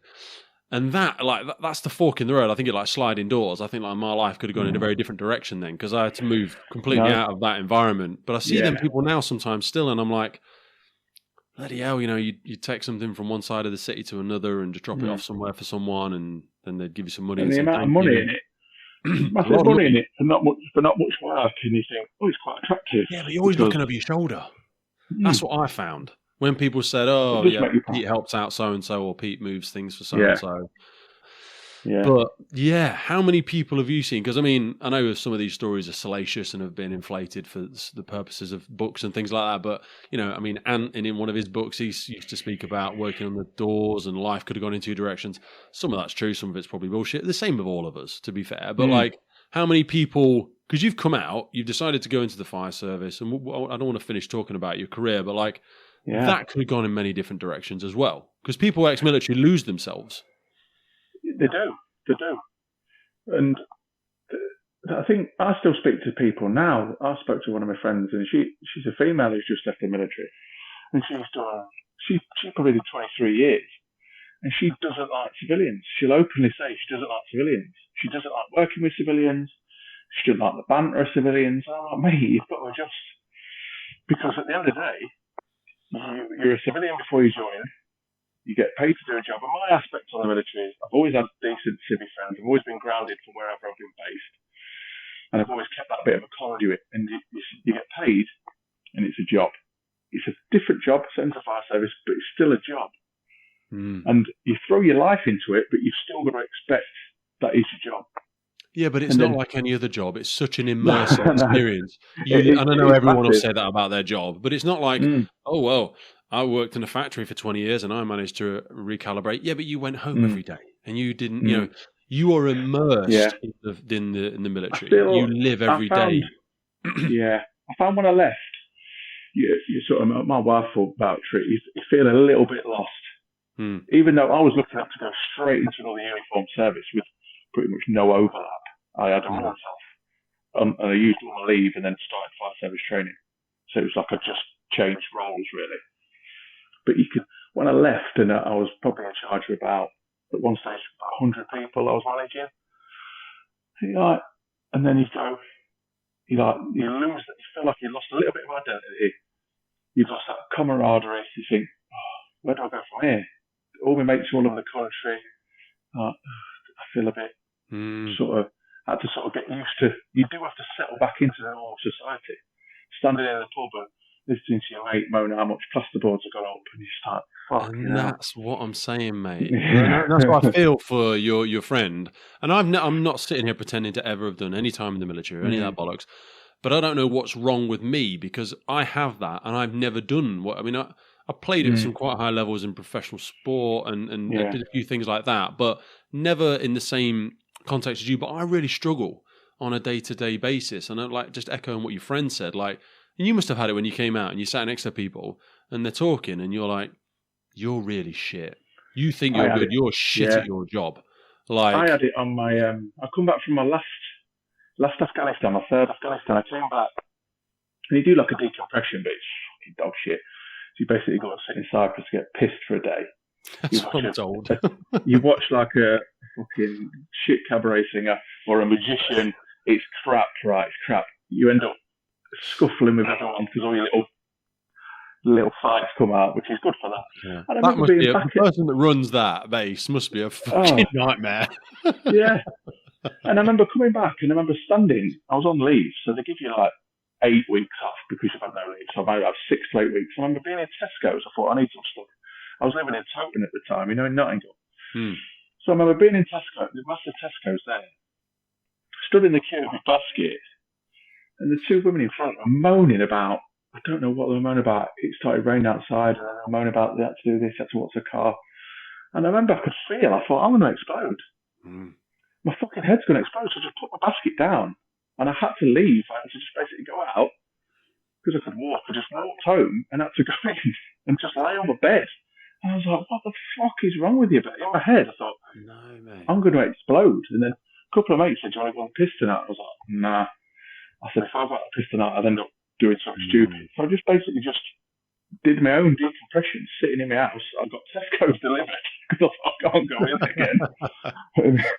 And in my head, I was like, what's wrong with me? But is that 1 minute I was in Afghanistan, 48 hours later maximum, I'm in Tesco's wanting to beat two old ladies up because they're talking shit. And you think, this is not right. I need to take myself out of this situation. But there is ways to like we're talking about value of association there, and it's probably a good time to bring up Jamie Peacock. Because I know you've spent a bit of time with him, trained at his gym and stuff like that. And I think there's a similar analogy with people like that, people that work in professional sport, astronauts, Olympians is always a classic one. I think they have actual post-Olympian programs now to help people transition back into normal life. Footballers. You know, once you've been to the fucking moon, or once you've been paid to do this thing, or once you've been at the precipice, you've been at the tip of the sword of human potential in your specific sphere of whatever that might be. That's a mighty height of personal standards, of daily tempo, and also you're relied to be somewhere. And again, this is why a lot of people transition to fire service, why it's a totally different fucking standard, and we can maybe talk about that at some point. But it's like, I'm relying on you to be somewhere at 7 a.m. I need you, and you're part of a thing that matters. But I think it's really hard for people if they can't find that association with other people. And again, a bunch of people see this manifest in some of the SAS stuff where someone goes and starts their own thing, or like Bear Grylls does the thing, or they try and fabricate and create another high-performing environment. I mean, when's the first time you met Jamie? Because he's an interesting fellow. It was just, my friend runs a gym up here, Peak Fitness, which is about 3 miles from my house. It's great because I could run to the gym, train and run home. It's a great gym. It's got outdoor pools, got everything. And he runs a protein company, Effective Protein, Effective Supplements, and they sponsor Jamie. And he's training to do that, what's that horrible event where you do an exercise and then you do, I can't remember what the name of it is, you do a K-run. It's an event, a K-run. I can't think what it's called. Rocks, is it? No. That's it. That awful. It's High Rock. Oh, yeah. He's competing in Birmingham.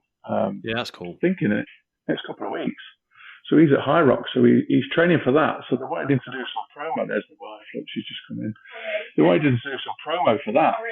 It's all good. Don't worry about it. Sorry about that. She's just been at the gym. That's her. Good girl. But yeah, so I met Jamie doing that. So he works for my friend's gym and they sponsor him. And they get him to do some. He does mentoring, he does coaching, but they also give him a load of supplements because he's still a fucking machine. Fuck yeah. And we were talking, I was lucky enough to have a good chat with him actually in a brew because he's a really interesting bloke. And he was saying when he was a pro rugby player, he was probably like 19 stone. He was a fucking unit. If you've seen a picture of him his day, he was shredded, but a unit as well. And now he said he's lost probably 30 kilos. 20, 30 kilos because he doesn't need that weight. And as you get older, so, and he's shredded. I've seen him on social media yesterday, put a picture on. He's in really good shape. And he's probably about 16 odd stone now. And he did a run through of the High Rocks, what was going to be at the competition. And we was obviously setting the stuff up for him and getting things ready. Man's a machine. Yeah. And he's so driven. And we chatted about when he left rugby and what he thought he was going to do. And he couldn't get his head round what he was going to do. So he said he got into coaching, got into mentoring. He's really enjoyed going into that. He does talks to, because he loves Leeds, still lives around Leeds, so he does open talks about how to transition from being that top grade A sportsman to being normal effectively. Because that's actually, even for the people that don't make it, that's a massive, like the sort of cemetery of, or the wasteland of people that don't quite make, like people you'll know from don't quite make pro level boxing or don't quite make pro level rugby. Will Fodden is a friend of mine. We had him on the podcast recently. Didn't quite make it to that top level. We had James Bull. James Bull is a station manager in one of the fire services somewhere. I can't remember. We had him on the podcast as he was the first guy to do the Marathon des Sables, with like a 10-kilo pack on or some shit like that. And he was just shy of becoming a high-level rugby player, and then decided to go fire service and seeking that same high, because like you say, Jamie does coaching. I coach people for about 10 years. It's really hard, not because like you're better than anybody or anything like that, but you don't want to coach normal people. You want to coach athletes. You don't want to coach someone that says, I'm struggling to get up on Monday. And you're like, fucking hell, that should be the fucking easy bit. You know, I want to train you how to get from 85% to 100%. I'm not trying to help you fucking calorie count and bollocks, or, you know, like you struggling in the shit job that you've got and you just want a slightly less shit job. That stuff's real, but that's the mass population that really need the help. But is someone like you, and I'm not blowing smoke up your ass, or someone like Jamie, you're almost, maybe your aspirations and your version of high performing is so fucking far away from theirs. It is sometimes. My wife will vouch for that. I've got massive high expectations of everyone and everything. So if we have to do something, I've got to try and do it the best I can. If I do a shit job, I get the ump of it. Does that alienate you from friends and social environments and things, though? Because like if your partner, it can do. My partner's got some friends that she loves spending time with. I just can't spend time with them because they just fucking boil my piss, and I'm just like, oh fucking hell, I can't be around this. But I don't want to be a dick, and I also don't want to ruin situations for my. Have you got children? I've got 2 stepkids. Yeah, I don't want to ruin environments for them. Like I always think like. You want to fan a kid's flame when they're interested in something, but my kid will be interested in something. And then I'll like get a fucking audiobook on it, and then I'll research it, and I'll say, do you want to do this? And I've made this mistake probably 2 or 3 times. And You've I'll got ruin it for them. You know, it's like you've poured a fucking bucket of fuel on their little candle and you've fucking put it out. You ruined it for them. And I'm really guilty. I'm terrible. I'm just being honest, like, and I hate myself for it. But also, I don't know, like, how do you navigate that? Because, you know, I've got one of my kids who wants to be fitter, and he's a skinny teenager, as I was, you know.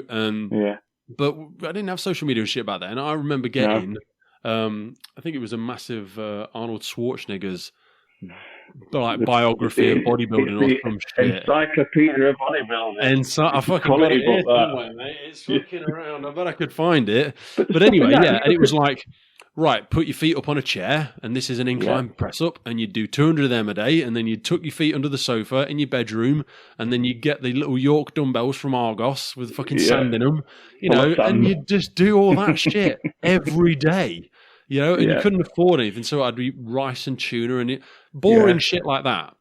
But people were so trained on the quick fix, you know, Amazon delivery. I want it fucking tomorrow. I want it now. Do you know what I mean? I don't want to fucking wait. I want Netflix. I don't want to wait for the thing to come out this weekend. I want to binge it all now. People aren't happy. Instant gratification. People aren't happy to see results. They're not happy to put hard work in. So if you say, right, it is a 12-week training program. If they start training, you tweak the diet a bit. Because if you do a massive diet change, no one sticks to it and they fucking fail. So tweak the diet, like little changes, surmount to big results, don't they? So you try and change the diet, do this, that, do the other. And they go, I don't see any change. I don't feel any fitter. You're like, you've been doing it 2 weeks. You've got to implement it in your lifestyle. This is for the rest of your life. It's forever. And they go, how long do I have to stay on this diet for? It's not a diet. It's a lifestyle change. And the amount of times, because my wife's, she used to competitively bodybuild, and the strictness of my missus' diet when you compare it to, I like to eat clean, was just so extreme. You can see why bodybuilders struggle.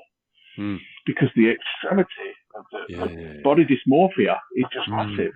Yeah, you've taken that so far, but also to help me understand, and I'll layer this with echoes of my own mistakes as well. Like when you take it too far. So an example for me, I say I took masses of steroids when I was younger. Did international strongman for a little bit. My body was saying stop in a few things, and again, I'm not going to reflect on your misses. I don't know your misses at all, but bodybuilders are an example of it. Sometimes there are things in your life, in your body that's saying this is too much. And you also do see it in the military. People get adrenal fatigue, they over-index, and they damage their bodies. Chris was saying to me when he was on the podcast, he says there wasn't, it wasn't really a training program when you're in the military. You just threw everything at it, including the kitchen sink. And just so many people develop musculoskeletal injuries and long-term challenges because we idolize the stuff that we did in the military. And that wasn't really structured. It was just designed to fucking break you as a human being. It is. See, I prolapsed disc in my back. I tore my pec off. I had injections in my left shoulder 3 or 4 times because I'd fucked my rotator cuff up. Like, talk to me about going too far with stuff, because you seem like you function physically well. Mentally, I mean, we didn't really close the loop on that boxing conversation. You don't seem to have any damage long term from being punched in the face. I'm talking mentally, like you seem to have your shit together. I had a couple of brain scans because they're quite good like that in the military. So they check your brain scan every now and periodically. The doctors say, look, you just need to go for a CT scan just to make sure everything's all right. You're not getting any grey areas. And a couple of my friends who had a lot more fights than me, one lad had about 300 odd fights, and he was Commonwealth champion. He was like British champion. He'd come second in the World Championships. He got told to stop because he had grey areas coming in his brain, and his speech was starting to be a little bit affected by it. That's it. And so I was quite lucky in that respect. And then I fell down the stairs drunk in Newcastle, split the back of my head open as you do, and I went hospital and had another CT scan, and that was probably about 10 years ago. So, I was still all right. So, I've lasted all right about it. So, I had a free CT scan, but I've been stapled in the back of the head. How do you keep yourself operating all right now? As I say, physically, you seem to have a lot of your shit together. How do you strike that balance and still want to have adventures? Because you still have adventures professionally. You're involved in some cool stuff. Physically, I'm lucky that my wife's into training, because I think if you had a partner who didn't train, it could make it quite difficult, because I spend a lot of time training. I try and probably do a cardio session and a weight session every day, and I'm pretty shit at resting. I don't have much rest. I'm poor for resting. Even if I go, I'll rest tomorrow, I'll still cycle to work, and then hammer the cycle to work, that's 7 miles into work, and I'll try and beat the time. You can't, and you think, that's just my commute, that's not phys, but it is. And I think if I don't train, and this is all about for it, that I can go quite ratty, moody. I can be quite snappy with the kids. I can be snappy with everyone, really. And so I need to I think training's good for my mental health as well as my physical health, massively.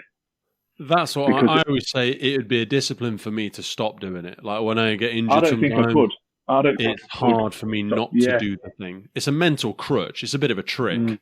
Like I don't push. I never push myself to train. And that's why I say to people about the push versus the pull. When I used to coach people, it's like you need to get over that inertia where it becomes a pull. Like you're pulled to do it every morning. It's like a box you need to tick in your head, otherwise you can't function very well. I find it harder not to train than to train. Do you think that's sustainable long term, though? I mean, like, in terms of what Jamie does or what he doesn't do, because our bodies just do break down. Because it's hard to coast a session. I think where Jamie is at the minute, he can't sustain it because he's training for that high rocks and he's training for a competition. I think he's going to rest. When we spoke after, he's going to have a few weeks off rest, and he'll just do some tick over sessions.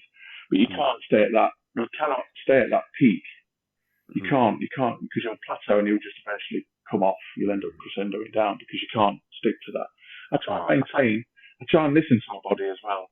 Where 10 years ago I wouldn't. Like every now and again, shoulder tweaks. I'll go a bit lighter and stuff, and my lower back alert. Or at the minute I keep getting a bit of cramp in my hamstring, and you think I'll be all right, but I'll stretch a bit more and I'll foam roller a bit more and I'll look after myself a little bit more. So you do start to ease off a little bit.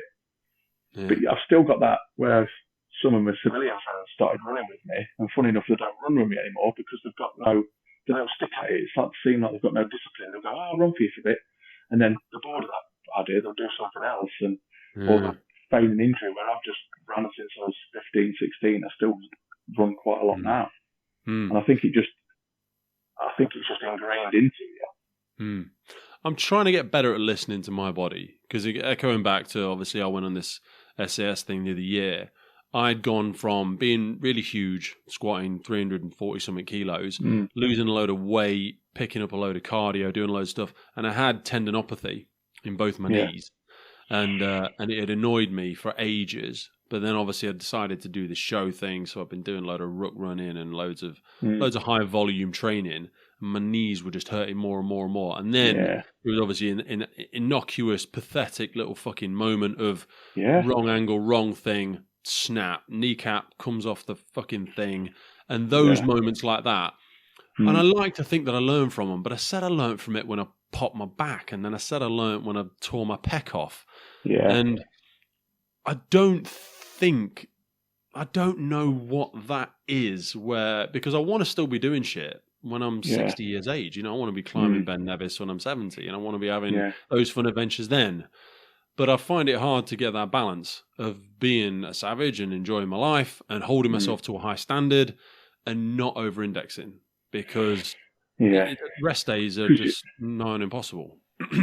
You're just on borrowed time with your body, aren't you? And I think if you do it too much, you end up fucking... You see some people... There's a bloke who trains at our gym. He went to Olympia, like Worlds. He used to be a pro bodybuilder. He used to be able to squat 500 odd pounds, like ridiculous 500-600 pounds. And you speak to him now, and he's still in great shape. He's probably in his 70s, and he's still in ridiculously really good shape. He's a really short, stocky fella. His knees, his shoulders, both rotator cuffs are gone. Both his knees are gone. His lower back's gone. And he's had I think because of all the gear, he's had about 2 or 3 heart attacks. He's had to have stents fitted. And I said, would you change anything, Ian? And he's fucking no. He said no. That's what Ronnie called me. You look at Ronnie, don't you? He's had his whole spine fused. He's walking on crutches. They're lifted heavier and more often. And you're like, mate, is that just a thing you're saying? Because to say something different would require you to admit that you fucked it up. Like, one of my kids might have grandkids or whatever, even if they don't. I still want to be able to do stuff. I don't want to be the guy that I'm just sitting on the beach. I'm not coming in the water. I can't do the whatever fucking wakeboarding today. I'm just going to sit here. That would be super shit. Yeah, I'd find that really difficult, just watching from the sidelines and not getting involved. 100%. But what I've tried to do now, because there's still some of my mates play a bit of football and all this, I try and stay away from any sport that I haven't trained for now. Yeah, because I try to stay away from rugby or football, because someone else, I'm putting trust in someone else. Like you might just be that Saturday warrior who fucking drinks too much and maliciously is going to come and try and hurt me on a Saturday. It's that adage, isn't it? Don't play sport to get fit. Get fit to play sport. You need to train for that specific sport, because I think I can still run a decent 6 mile pace. I can put weight on my back and still run weight on. I still bench 240 kilos. I still lift all right. And then you think, I'll go and play 5-a-side football with fat lads on the pub. And then the next thing, my knees popped out because I haven't played football for 10 years, and I'm still in my simple brain. I'm going to give 100%, and I'm going to try and run around that pitch as fast as I can, lunging for balls, and my muscles are going, what are you doing? Yeah. I'll end up not being able to walk for a week or do something. So I think, no, I stick to what I do. I run in a straight line, I lift weights, and I punch bags, and then do a bit more. I've tried to do a bit more functional stuff now, because I'm otherwise. Yeah, I've started doing weird shit with kettlebells over the last few years, which I find really difficult, but really kettlebells fun. are weird. Kettlebells are weird. I do feel like a bit of a wanker sometimes when I'm in the gym doing weird shit, but I got over myself about 2 years ago. I don't really give a fuck. You're not using the machines all wrong. Where you see them people upside down on the machine, you're like, what are you doing there? But the bloke who owns the gym, he used to compete at a competitive level, and he's really into like muscular science and stuff like that. And he's really, really clever at that sort of stuff. And I was saying that I get knee pain, especially my right one. I dislocated it parachuting when I was younger, and I've parachuted my whole career, and it does take toll on your knees. And he was saying if you tried the backwards walking, so you pull the sled. And I tell you what, have you seen knees over toes guy? He sent me the link to it, and and I tell you what, I just did some yesterday. So I finished off my session. I just did some kettlebell squats. And then in between that, I just do 30 seconds on a treadmill, but just pushing backwards with it off. And I tell you what, the difference, you can feel it instantly. Yeah, Yeah. that is exactly the training I had to do after I snapped my patella tendon. Oh, yeah. So all of that, and again, just putting the over torso, like being on a wedge block, holding a kettlebell or something just in front of you, and allowing your knee to protrude far over your toe. It works in an entirely different part of the quad. Walking backwards with the sled, walking backwards on a treadmill, all of this shit. I use I've got like a wobble board thing. Yeah. Where I'll do like a single-legged half squat, and then almost like imagine you're standing at the edge of a pond and you've dropped your fucking thing in it and you need to lean out with your toe to bring it back. That is really hard and really humbling to do because, again, there's a bit of an ego thing you have to swallow there as well. You're like, oh, well, I want to get in the fucking squat rack and stick 200 kilos on when these young fucking 18-year-olds are in there doing that. And I'm there with me fucking kettlebell on me wobble board, and they're like, oh, yeah, that's Pete. He used to be fit and strong, but now he's Look at him. He's got a kettlebell in one hand. He's got a fucking, an elastic band in the other one and a fucking whatever, yoga ball, and he's doing some weird shit. But I think of it like a map. Like there's grey spots in the map, and then as soon as you stop exploring those grey areas of the map, you'll never get them back. No. You'll just never get those grey areas back. You've got to keep going there because then you've lost that range of mobility, and you'll never get it again. It's that use it or lose it, isn't it? If you don't, you stop. When people go, the saddest thing when people go, "Oh, I used to run and I used to train." Well, why don't you now? Oh, I used to. I used to do this. Well, just do it now. And then you wonder why. You don't stop training because you get old. You get old because you stop training. And you wonder why you're suffering with your mental health. You've put weight on. Yeah. You're struggling at home in your relationship because things have changed. You're not as fit. You're not as virile. You're not doing this. Mm-hmm. There's so many things around. Like even just fitness of getting out walking. I think lockdown, the only good thing to come out of lockdown is people got more invested in themselves. Where you think, right, for me, I need to go out walking. I need to do this. I need to start running. A lot of people got into thinking, I need to lose a bit of fucking weight. Yeah. I need to eat a little bit better because I'm sitting at home now, overanalyzing everything, and you can look at stuff and go, fuck, I'm making a mistake here. Yeah, 100%. And the amount, I need to get my shit squared away. Everyone's only to that borderline alcoholics. I'd come in because I was still going out to shift, and Mrs. working for our kids' home. You'd sit in the garden and go, shall we have a drink?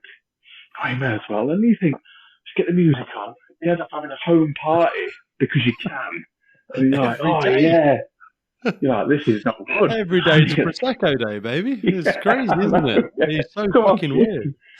Yeah. There's a good thing I will have asked you about there as well, actually. So, when women talk about menopause, and there's a big growing thing in the States, and people like Joe Rogan and stuff speak about it all the time, this TRT, this testosterone replacement therapy. Now, it has been around for a lot longer than we think it has, but only... So HRT, as people refer to it with women, hormone replacement therapy. So for people that are totally familiar, women, they happen as early as 30, but between 30 and 50, usually in their 40s, they go through menopause. So the reason it's so noticeable for women is their estrogen drops off a cliff, basically really fast, and they notice these hot flushes, the changes in the biology, the body acts differently. So then they go on hormone replacement therapy. It's been around for decades. But for men, it decreases very slowly over time. Sometimes from your mid-30s, sometimes a little bit later. But basically, it just starts to drop off so slowly that you don't really notice it until you have a little bit less drive. You're obviously less virile. It's harder for your body to hold muscle. And there's a big growing swell of people talking about TRT, testosterone replacement therapy. Now, for people that will go, oh, you're just taking steroids. Well, yeah, I mean, basically, it is a very similar product to that. But when you've been used to being Superman in your life, who the fuck wants to be Clark Kent? But how do we differentiate between that? I mean, there's a company in the UK, we were going to have them on the podcast, actually. I can't remember what they're bloody called now. But anyway, there's loads of different companies. I think it's called OptiHealth, or Optimail. Optimail is the company. What do you think about all of that? Because I've done so much damage to my body in my 20s. I think, I think I'm good. I'll do it when I'm in my mid-40s maybe, because I want to keep doing this stuff for longer, but I know I've done damage to my body. So I think... What do you think about all that stuff? I think there's two sides to that coin, isn't there? I think you can. I would say from my perspective, I'm 46 now. I still feel strong. I know I've got a lot of testosterone because I still fucking lose my temper quite quickly.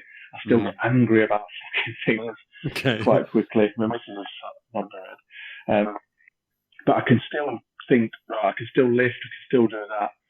But if it comes to a stage where I felt like I was dropping off a cliff and I had no energy, I felt lethargic all the time, you can see why you would take it. But then there's the coin, you get those people that just the fucking random bloke in the pub who goes, oh, have you seen this? I think it's going to be a wonder drug and an answer to everything, where it's not. If you've never been that sort of person, it's not going to make you that person. It's not going to all of a sudden send you into Dorian Yates territory. Yeah, but if you're a high-level athlete or if you've been doing something for a very long time, it'll theoretically allow you to do that thing for longer. And I think it will be a massive thing. I think loads of people will do it. It's because a lot of people do their self-blood tests now, aren't they? Like the Wellman stuff and the Newman stuff, and they're doing all that. And people are more aware of men's like ailments, as it were, where you are short in, say, vitamin D. And people having their vitamin D shots now, aren't they? Where you can go and get those shots. And vitamin D, they're having those intravenous bags where people can have vitamins and all that sort of shit. I'd be up for trying that. We're so behind in the UK. They're even doing the stem cell stuff. Doing the stem cell stuff in hell. We can't do stem cells in the UK yet, can we, though? No. Or can we? Mate, I can't wait for that to come over. Because that would be incredible for the injuries I've done to my body. There's a load of firefighters in the US. We had Matt Chan. He was second in the CrossFit Games. He's a firefighter. I forgot where he is in America. But anyway, he has stem cells every year. And he's like, 100%. Why would I not? It makes sense. The science is accessible to me. But it is. He's had double knee replacement in America, and he had stem cell treatment on that. Yeah. And he said it's amazing. He's given him another 10 years on his knees. But some people feel weird about it because, you start getting into this drug world and people think, oh, you're a drug, and I was a drug addict, so I think it's the way we administer it, because you can take vitamin D tablets and it's like, well, you're taking a tablet. And like, if we went down the pub, this is the whole drugs conversation, because people say, oh, I don't take any drugs. I'm like, but I saw you drinking alcohol yesterday. That's a drug. Yeah. That's just a social recreational drug. Everyone's decided we're going to drink alcohol. It's okay. Stronger adverse effects as well. Not just on you personally, but on the bloody society. If you get pissed out your head, you might go and beat your missus up. You might go and have a fight outside. You might do whatever. If whenever, 50, 60, 70, 80 years ago, probably longer, we decided that marijuana was the societal drug of choice. If you and I sat and got stoned out of our heads, we'd probably go and fucking buy a load of Doritos from the shop and have a giggle or something. I don't know. But if you and I sat and got drunk in your lounge, you might knock me out, basically. That's what will eventually happen. But we might fly, we might go outside and start throwing bricks at cars or whatever. Yeah. Do you know what I mean? But there's the way in which you administer it, because you drink that and because you smoke that. But if we were down at the pub and people say, "Oh, Pete, do you want to drink?" No, I don't drink. You're right. I've got some stuff with me. I'm just gonna fucking have some heroin, or I'm just gonna whatever. It'd be seen as a totally different thing. And I wonder if it's because with TRT and with things like that, you have to inject it. When we hear, if we play word association game, I say needles, you say drug addict. It's that, isn't it? So it's a weird thing. And needles are scary. Even though I injected myself for years, I don't like needles. And you see them at jobs and they're poked down hydrant tank lids and stuff like that. And you're like, oh, there's drug addicts around here. It's a societal weird thing, isn't it? I don't know. It's interesting to see where that whole thing goes. I wouldn't be adverse to not taking it. If I felt like my performance was dropping off and I wasn't the person I was, I'd probably be looking at taking it. Because it's so slow, would you even know? This is what I'm saying. Would you not just attribute it to old age? Because you're in shape now, you're 45. This is probably going to happen to you when you're closing in on 60, when you're 50. I don't know. And you might just go, well, I'm an old bloke now, so I shouldn't. But are you really at 55? I mean, people are living older every day now, Because I want to try and stay in a job for as long as I can. Because I'm not in the fire service pension, so I'm not pension side. I'm just doing it because I enjoy the job. I love it. Why? Is that because you couldn't take your military one over, or your military was just so good it wasn't worth it, or? I get a military pension now, so I'm a pensioner. So in that way, I know, it's bizarre. I still find it weird. But I get my full military pension at 55. It goes up quite a bit, and for the fire service pension, I'm nowhere near getting 30 years yet because I couldn't do till 70. So I thought I'd rather pay more off my mortgage now. If a decent lifestyle now. Why did you want to transition into the service? Let's close the loop on that. Why not something else? Because it's it's a weird thing to get into. It's a good question, though, because excuse me, when I was leaving the army, I got lots of job offers, either working abroad, doing close protection stuff, or I've got a bomb disposal qualification. The second Afghanistan was an EOD operator. So we went out there doing bomb disposal. So I'm qualified in that. So when I was leaving, I got offered a demining contract in South Sudan on about $10,000 a month. I thought, where the fuck do people get these jobs? Come on, I don't see them on fucking Indeed.com. Where do people know this shit? It exists in that military loop and like the East. Do they post them on the billboards in barracks? No, it's just all your mates. So your mate knows you're leaving, and someone will ring you up and say, yeah, but if you're a complete loser and you've not got any mates in the military, do you reckon there's people that have that and they never get told about any of the cool jobs because they're a bit of a dick? Yeah, because if you're a bit of a dick, no one wants to work with you. So exactly. They have to work with you when you're in the military, but then when you leave, they're like, no, I'm not telling fucking Dilksy. The door just closes. Yeah. You've spoken to people. You've heard people talk about me. You've had that conversation before. But a lot of people that I got offered a job in South Sudan, but a few lads, me and the missus spoke, I said, I don't want to live out of a bag again, month on, month off sort of thing. And then I got offered a job in Libya, working in an ops room in Libya doing that. I got offered some close protection stuff in London. And I thought, do I want to do that? If I needed to, like monetary-wise, I would have done. I was going to say, it must have been a lot better paid than the fire service, to be fair. But I thought, no, I had that inkling as a kid that everyone wants to be a firefighter. And so I was like, you know what? And a couple of lads, because I was training the reserves when I was leading, so I was like the training officer for the reserves. And I was running their training. And a couple of the reserve lads were firefighters. And they said, we're recruiting. So I was like, I thought, I'm not really getting, I'm 40. I'll have a go. And I got in. And I bet you pissed all over some of them. Yeah, a little bit. I got the silver hat. Did you? Good man. Big proper creep in her. So, yes, sir, I'll polish your shoes, sir. So, when I got in, I found it. But it's been great because I still get that, like, a lot of people struggle when they leave the army. They don't get that adrenaline. They don't get that fix of a bit of excitement where you leave the army, I've done some proper cool shit in my career where you think that is just unbelievable. Like fast roping out helicopters, jumping out of planes, kicking down doors, doing all the cool stuff. And I think, where am I going to replicate that? I can't find this. And then the fire service, I drive now, so you drive in a massive 17-ton truck through streets, and that's cool. When you go posing, you're on the wrong side of the road, it's cool. Yeah. You get some cool jobs. And what I also found is that I've spent a whole career, spent 24 years helping people overseas, and we spoke about it earlier on. It's nice to actually help people in my own community, and you actually feel like you're making a massive difference. You feel like you make such a big difference, even if it's just as simple as putting the smoke alarm up in someone's house. You could go into an old lady's house. She might not have had any company for the last 2 weeks. And you sit and chat to her for 10 minutes. Right? Ask her if she needs anything to do around the house. You obviously check her house and her safety, but you're giving her a bit of peace of mind, a bit of company, have a chat with her. And that's so rewarding to me, little things like that. I find it great. Yeah. You can just drop in and out of people's lives. And it's like you're just adding 1% gains all over the place. Do you know what I mean? That's what I like about it. You're we have a very weird moral standing, and we're a strange part of society that I really, really like. You know, people have different ideas of what the fire service is. And for me, I think it's our job to protect that. You know, it was here long before us and it will be here long after us. But leave it better than you found it.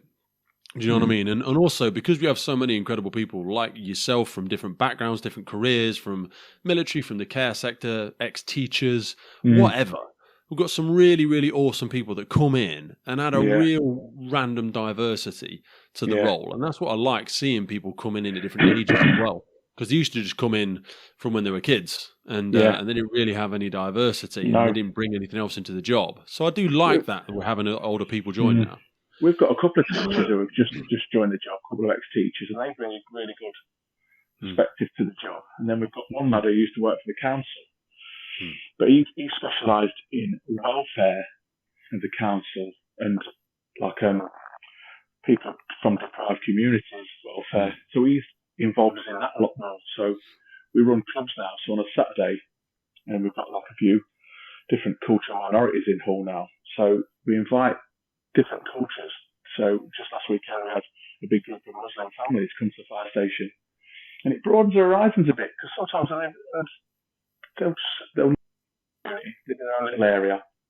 Mm-hmm. It's great for them to come on the station, see what we do, and then instantly we said, how's it for home fire safety?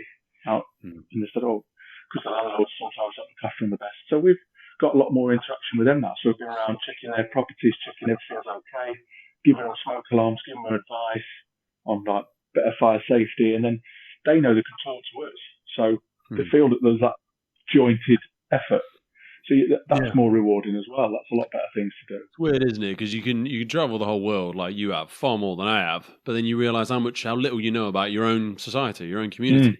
You're like, you just spend an hour with someone, you're like, bloody hell, that's weird. I've lived in Hull now for 8 or 9 years, but even now I'm right in the central fire station.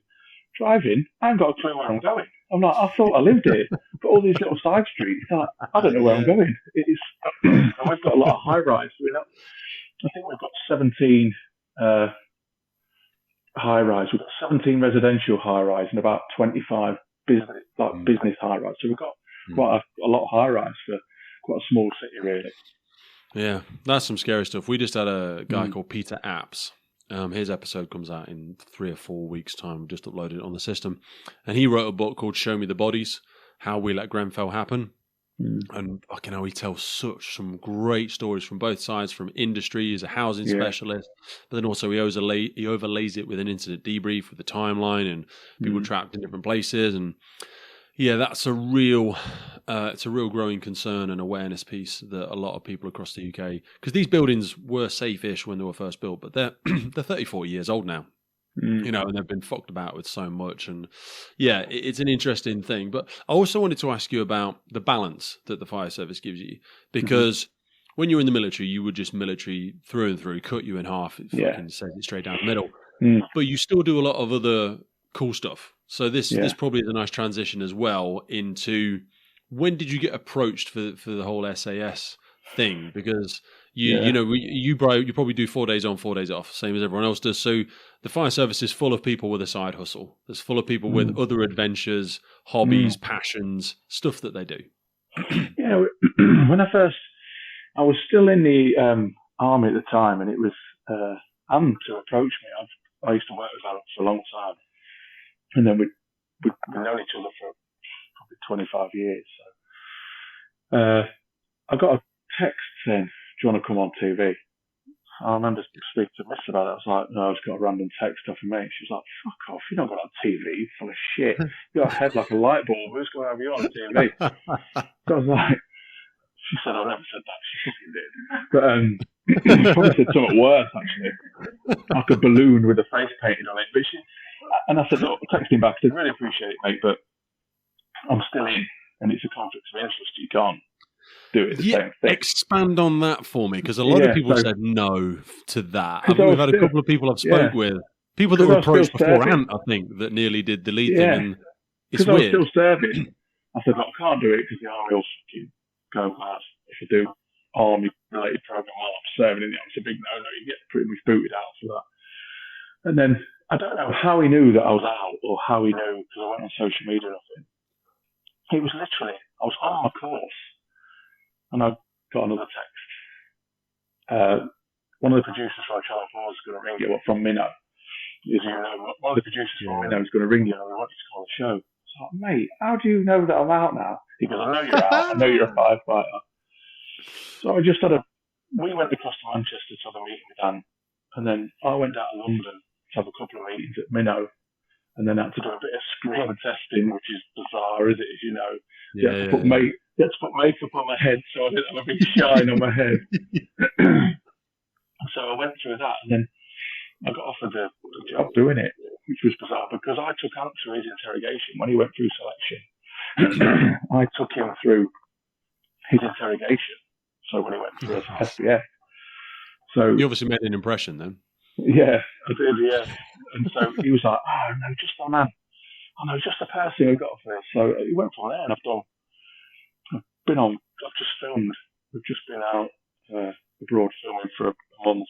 So I've just done five years now. Mate, Been doing that is it. such a weird thing to be involved in. I know. Was there any moment where you thought, no, this ain't shit for me, I'm going to look like a dickhead? Because some people have that. And Well, there is, let's be totally honest, did. you know, I've spoken Yeah, to you're Jason totally and right, a few others, like, Mm. when you go on and you're playing soldier. Well, I'm playing soldier. You know, you're entertaining members of the public, and there'll be a whole raft of people in the military going, fucking hell, Dilks, you're doing that shit. That's not fucking real. It's all bollocks. But when I first got the gig, it was bizarre because obviously we filmed up in Scotland, so I got a flight up to Scotland, got to the hotel. I knew Ant anyway. I'd worked with Billy, I'd met Foxy, glancing in our path in our careers, and I didn't really know how late it was on at the time.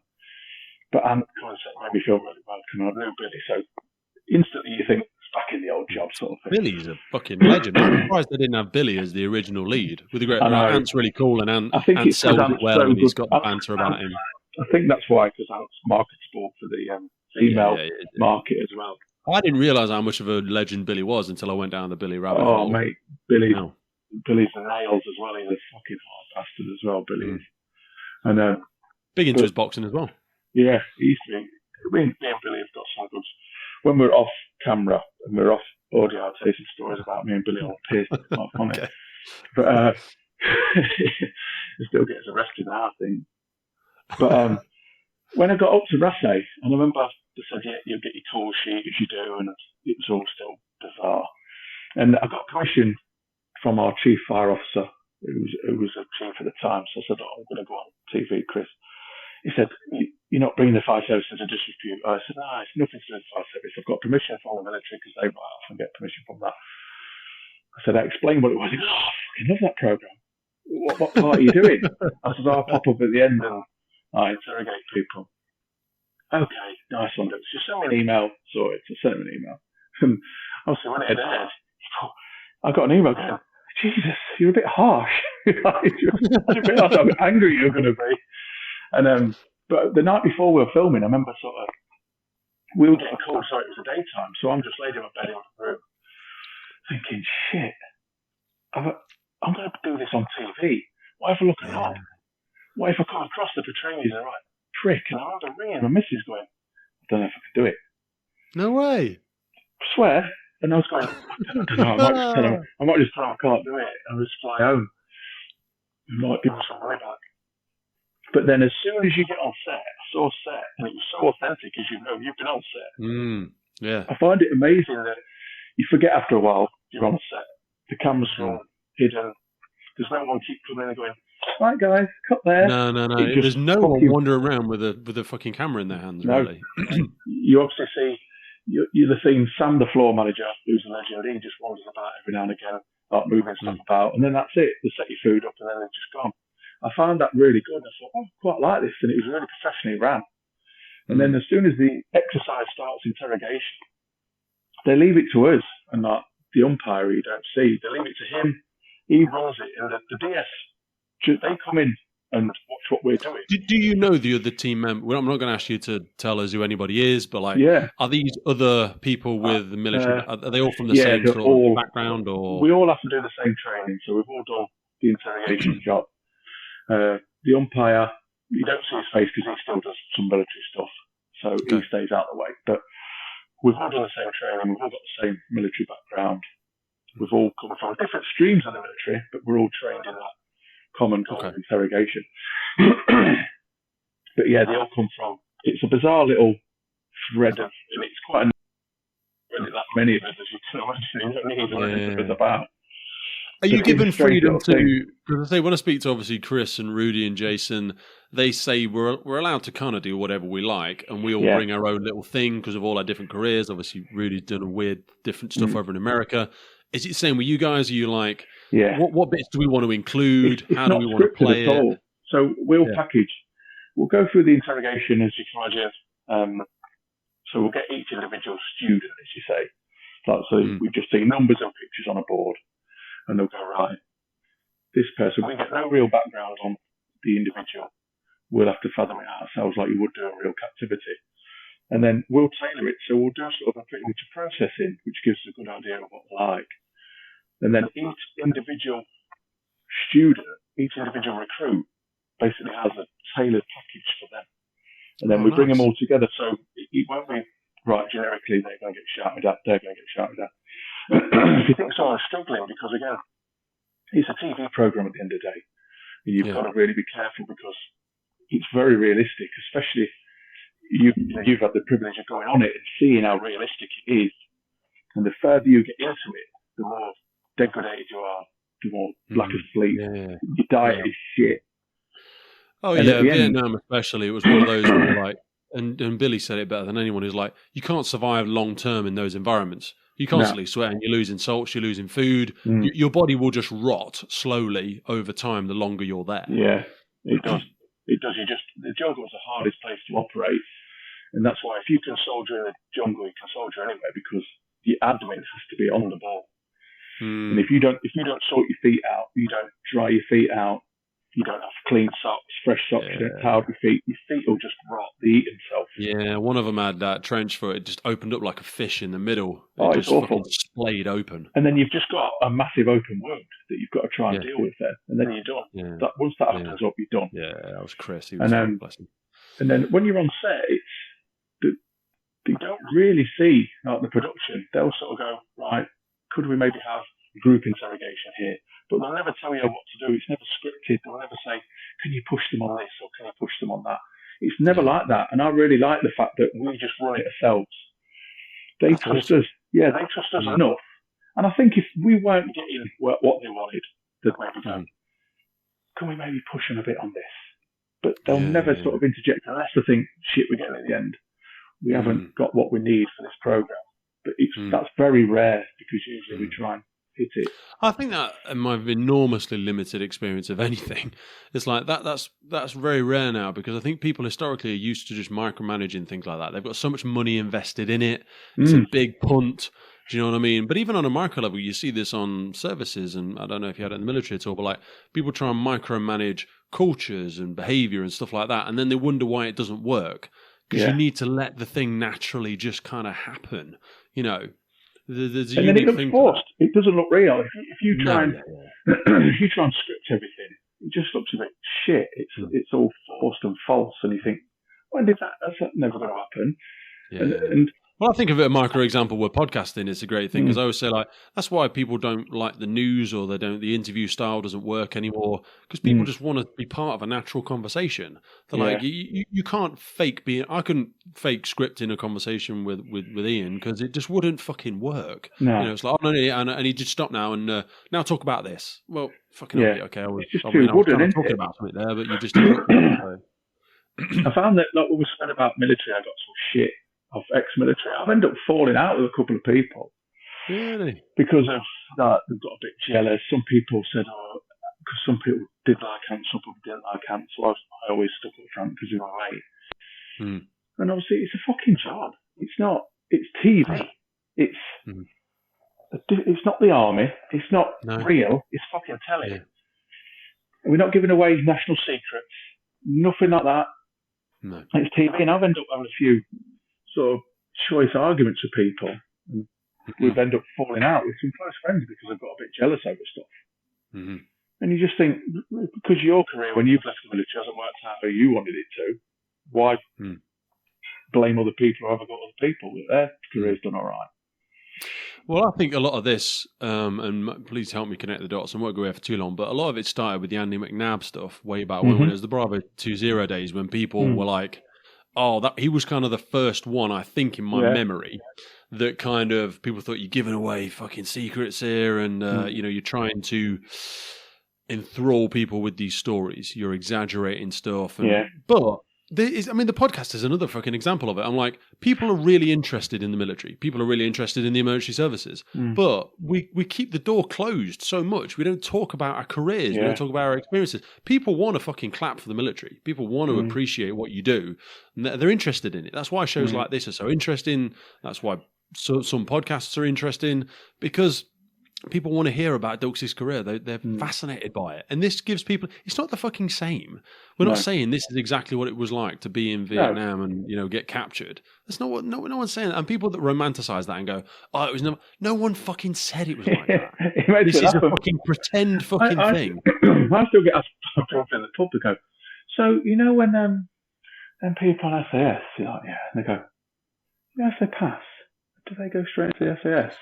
I'm like, are you fucking joking? I said, so after doing a 2-week course, they're going to now go into the SAS. They've used a weapon once. They've read a map. Not even that, really. And I said, I remember people won't see that bit, but you get like a 3-minute FAM session with Rudy and Chris did a FAM session of how to move through the fucking jungle with her. And I was just like, someone was like probably taking it really seriously. And I was listening and taking it seriously, but I was like, guys, we're basically going to walk through and get fucking shot by these lot. That's basically what's going to fucking... We have not got a fucking hope in hell. If we make it further than 10 feet, it's because they want us to make it further than 10 feet. It's not because we're good at anything, all right? Just fucking take it. I always said to them, we're walking, talking props. That's what we are, with the greatest respect. We're on a TV show. And that's why I some cool, fun shit. But don't worry about how you're portrayed. And I love the mixture. They get such a mix of people on the show. Because if everyone was just a beast, if they got like 20 Pete's, 20 male and female pizza, big units, big meatheads, big female meatheads, bloke meatheads, it'd be fucking boring because everyone's the same. You get this random eclectic mix, and then that's where Ant sort of had a fallout with the show going, well, but it's about pushing them to their extremes. Yes, it doesn't matter about their exterior, how they look, and the physical fitness, because you don't have to push them still physically hard, because that'll just be fucking boring. If you've got 20 fundamentally boring people on a show, even it doesn't matter how hard you push them, they're still going to be boring people. The characters and the backstory is part of that show as well, be it celebrity or civilian. I always said when I came back, because a few people said, we didn't see you much on the the episode you're in. I says, well, you probably what I think I was a mistake going on the show, because every one person I spoke to, with all the due respect, like someone was raped as a kid, or someone had a fucking affair with a giraffe and had a fucking baby with it. Everyone had some weird fucking story, and like every time I turned around, someone was breaking into tears or some shit like. There was me and a couple of others. That I remember abseiling down the fucking waterfall, and then Jason, Foxy flew over, and you get out, and he's like, "What do you do then?" And I'm like, "Oh, just firefighter." And he was like, "Well, that was fucking pointless then, wasn't it?" Because a lot of the stuff you do, like you say, if you just do what you're told to do, and I wasn't great at all. I don't even know if I'd have made it any further than I did if I wasn't injured. But it's like, if you just do what you're told to do, it doesn't make for very good television. Yeah. Because there's no fucking point. And I think there was probably a bit of a mistake for me in that. And there's a couple of others. Like you say, you don't get to SAS on the end of it. You don't. But Dan was a professional ballet dancer guy. Still stay in contact with him now. Fucking awesome guy. He's going through his marine training now. He's about to go away on his, because he's looking for another career after he finishes as a professional dancer. Yeah. He was a machine, that kid. He's a fucking great guy. He's the one that he just couldn't go through the cover story, could he? He just, because he was that regimented. He was that regimented. No, I'm staying, and this is what I'm doing. You're like, fucking fair play. Yeah, I know, but they were like, that's not going to work. And he was really not upset, but he was like, I was a bit gutted because I just didn't. I wasn't doing whatever they needed me to do. He was a machine. I know. But again, you look at people like that and people go, fucking dancer. Have you fucking any idea how disciplined you need to be in the fucking Russian ballet? He moved over there when he was like 12 or something. Had to learn through language. He gets beaten up. That's like torture. You get filled in on a daily basis, like hit with a stick. And your feet bound, and you have to have your ball, you have to have the joints of your hips shaved so you can do the splits and stuff. I know, mate. Quite harsh. Fucking savages. Here's one thing. I've got a question for you then, Pete. Like, obviously, Ant left the show under, we won't really talk about the circumstances, because 50-50. I know a lot more than people do. I'm sure you know the real story. Good or bad, do you know what I mean? But he came out in the press when Rudy replaced him. Yeah. And it was like, oh, Rudy's this, Rudy's that, Rudy's this. Did you ever see Rudy's response? Yes, I saw Where the video Rudy- where he was like, I would fuck you up. I would fuck. And I was like, oh, look at mate. him, mate. I've seen it on YouTube Shorts the other day, and it's there, and he goes, what? And Middleton, he goes, just because you fucked your own career up and all this, just because you fucked your career up, nothing to do with me. He said, but if you come in front of me, I will fuck you up. I will fuck you up. Because I think, because Ant had come out of the press and slagged Rudy off quite a bit. Yeah. Fair play to Rudy. Well, there was a hilarious. What was the meme that used to go around when you order Ant Middleton from Wix.com or some shit? You get Rudy Ray. It was some bullshit like that, wasn't it? Yeah. It was like shit version of Ant Middleton. Or we were something. laughing on set, and I tell you what, Rudy's a hard bastard, right? He's got this stick because he does a lot of martial arts. He got this stick, you know what? Remember Darth Maul on one of the Star Wars films? He does that. With a double lightsaber thing. Rudy got this stick and went, go on then, Rudy. And he went, like, warmed up, and then just went, right, and you were like, fuck. So I said to Billy, what do you reckon? Who's winning out of him and Ant? I said, I reckon I know. And he went, he'd fucking kill Ant. He went, look at the fucking state of him. And Rudy's shredded, and he's in his 50s, and he's in great shape. I think the problem Rudy did is he, whether consciously or not consciously, he did try to step into Ant's footsteps when he didn't need to. No. Because by himself, he's a fucking impressive human being. Yeah. But I think he had a fucking... we've had him on the show, and again, that may not have been the true story, but I spoke to him off camera and off podcasts and stuff. Really cool guy. I think he had a fucking horrible childhood. And I think the reason he's constantly pushing himself is because there's an aspect of him that feels like he needs to impress people, or he needs to be a thing. And he's fucking amazing just as he is. Martial artist, fighter, physical specimen. Whereas Ant's got the cool factor. Ant is really cool. I think people like him. He's a funny guy. He's got great banter. He's a handsome motherfucker. So I think he doesn't have to be as much of a savage as Rudy, whereas Rudy's a savage and a really fit, strong guy. But he's also, I think he has to try. And he is really cool. I like him a lot. But he's had to try to be cool. And he didn't need to. But you're right. I think if you put them in front of each other, I think Rudy would fucking rip him to shreds. Hands down, bless him. Yeah. It's a weird one. It's just horses for courses. But no, I really love Rudy. And again, he'll be one of those that's fit until because he's fully into fucking stem cell treatment. And he said to me after he came back from Vietnam, because he runs his body into the ground and trains and fucks himself up, he goes and has the IVs, the stem cells, fair fucking play to him. People that are like, oh, what? He's not in the fucking Olympics. No. He's not going to get drug tested on something. If he wants to go and, I'm not saying he's riddling himself with steroids, but if he wants to go and get his body fixed, fucking fair play. He's going to be running around like a savage into his 80s. But then look at the other side of the spectrum, like Billy. I don't think Billy does any... he just lives a normal life like a guy, but he's still a fucking really fit guy. Yeah. But he's living in a different way. But he's done some cool shit. Him and his wife do some pretty cool shit together as well. Yeah, the charity stuff that Billy does is amazing. It's commendable. The stuff he does in Haiti and that, and how he met his missus and how the charity's evolved from that. It's cool, proper cool. But they lean into that fully. Like, what's stopped you? Not stopped you, but like, and Chris, we echo back to Chris again. So Chris, he's seen that side of it and he's gone, I just don't want to put myself all over social media. It's just not for me. Just it's not that it's crap or shit or self-aggrandizing, but it's just not his thing. No. He's just not up for it. And you seem to be, you want to jump in the pool and play about, and then you're happy to jump back out and live. When we was out in that's why I don't really put much of my family on social media. We was out in New Zealand filming the American one for Fox, and it was a couple of the senior editors.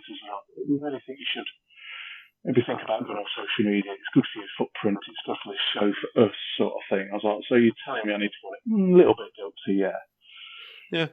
So, and it's bizarre, and then it's that like dipping your toe into that social media celeb background. I'm not a celeb by any ways or means. I go on TV 2 or 3 times a year, but it's bizarre because I had Jojo Siwa messaging me the other day. Who's got 11 million followers, and she's mega massive in America. Just messaging me like we're mates, and I was talking to Martin Ford yesterday, just on my Instagram, and he's got 4 million followers, and he makes me and you together look small. He is like 6'8". He's a fucking beast, isn't he? He is a machine. And we were just talking about mindset, just a random conversation about mindset and the blame culture. Everyone wants to blame everyone else. Yeah. And it's just bizarre that you think, why am I just chatting to this bloke who's famous? And obviously, I chat to Chris and Billy and their mates, but there's random celebs following me now, and it's all bizarre. But because, with the greatest of respect, I think, and I've only met Martin once, seems like a really cool guy, but I think they're trying really hard to embody something that you've actually been and done. And Billy's a good example. So Billy has actually been and done it. Yeah. And he's chosen to lean into it, which is great. But so many of the people out there are pretending to portray a thing, and they've built a wonderful profile. And we're not throwing stones, and I know it's hard to say that because it sounds like I'm throwing stones. But he's probably talking to somebody like you because he's like, well, just kind of tell me, how do you do it, Dilksy? And what was it actually like? Because I'm trying to inspire people. I'm trying to run a big, I think he has a fitness training program now. He's been marketing it for a while. Great. But they are trying to paint a picture, and he's in films and stuff, of something they've never actually been, which is fine. And like, people take the piss out of Dwayne Johnson. Like, he's never been any of those things. He was a high-level football, American football player for a period of time, but they've never really done the thing. They've never been in the military. They've never been in the emergency services. They've never seen somebody die or whatever. Not that you should do or shouldn't do, but it does give you a different insight into life. So I think the people that should do it the most are interested the least, and you're probably an example of that. Yeah, you play around in it, but you'd be a great fucking speaker. You could really, but you'd have to want to put yourself out there, which is the hard bit. A friend of my wife's got me, there's this thing called Night Challenge. I put some of it on social media. It's like deprived and naughty kids and underprivileged kids, and the police run it for Humberside. And then they do basically do a patrol through the night of around about 17 to 20 miles, and it takes them a few hours, all night really, to do these different stands, and they'll get to where the fire service run, and it'll be like recovering someone from a car.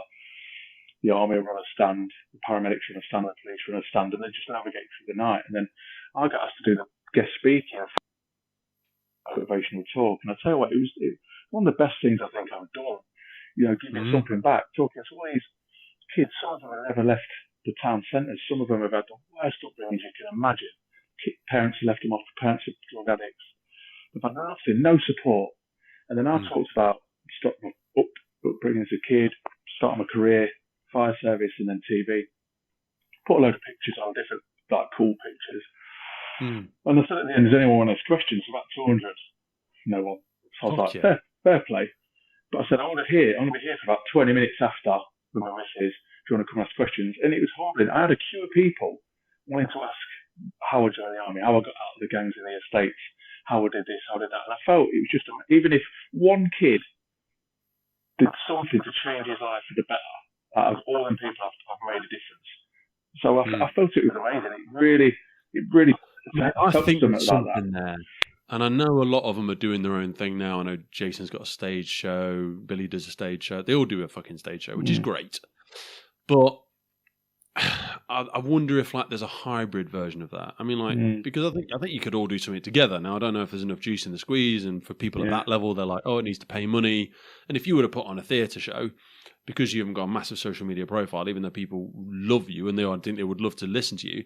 It's like, would they know about it? Would they travel to it? Blah, blah, blah. And if you only had fucking 50 people turn up, you might feel like a twat. Other people might say you're a twat, whatever.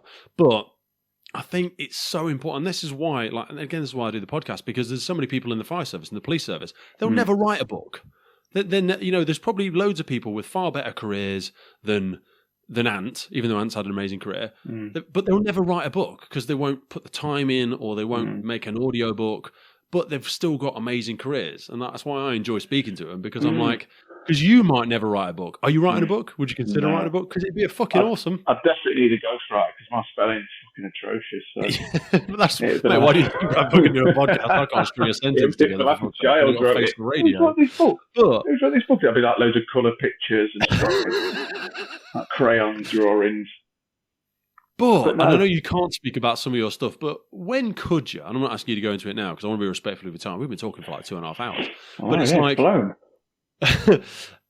I would. Wouldn't it be so sad for you to never have told them stories? Mm, Because it's bullshit, but it's hard to tell the story without sounding like you're blowing your own trumpet, isn't it? I know, and I don't want to be that person that, look at me and I've done this and we do that. And I've done some mega cool stuff, and you think, I have to pinch myself sometimes and going, I actually did that. And even like the TV But if stuff, you never tell anyone, they're never going to know. And then like your stepkids or your missus, or you'll be dead one day.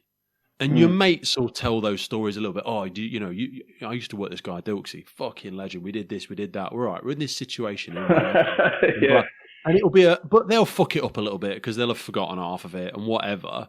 So I just feel like for the people that do go on and do these stage shows, as much as people take the piss out of them, it's like, do you want me to tell you a cool military story that I can tell you? Because no one really got it. Not for podcasty salaciousness. We can always edit it out. Right? I'm interested in it.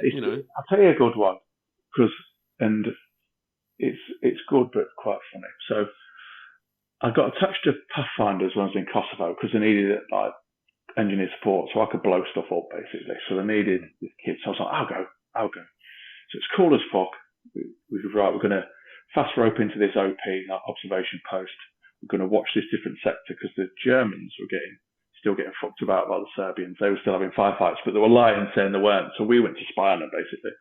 So we cool as fuck, fast roped in, inserted, built this OP. We were watching them, writing a little patrol log. And then because I was a young fucking basically stroker, because you're on Death Stag. So they put me on from like fucking 2 till 4 in the morning, which is the shittest time. So I'm sat there monitoring comms, watching through my fight. And then so I had my like weapon, and then I had a pistol as well. So I had my secondary. So you've always got your pistol next to you. I was like, weapons just on the side. I could hear this. So I had these bushes moving. I was like, so you like hearing your heightened senses, aren't they? So I was like, fucking hell's that? So my pistol was always made ready anyway. So I was like, so I got my thermal imaging.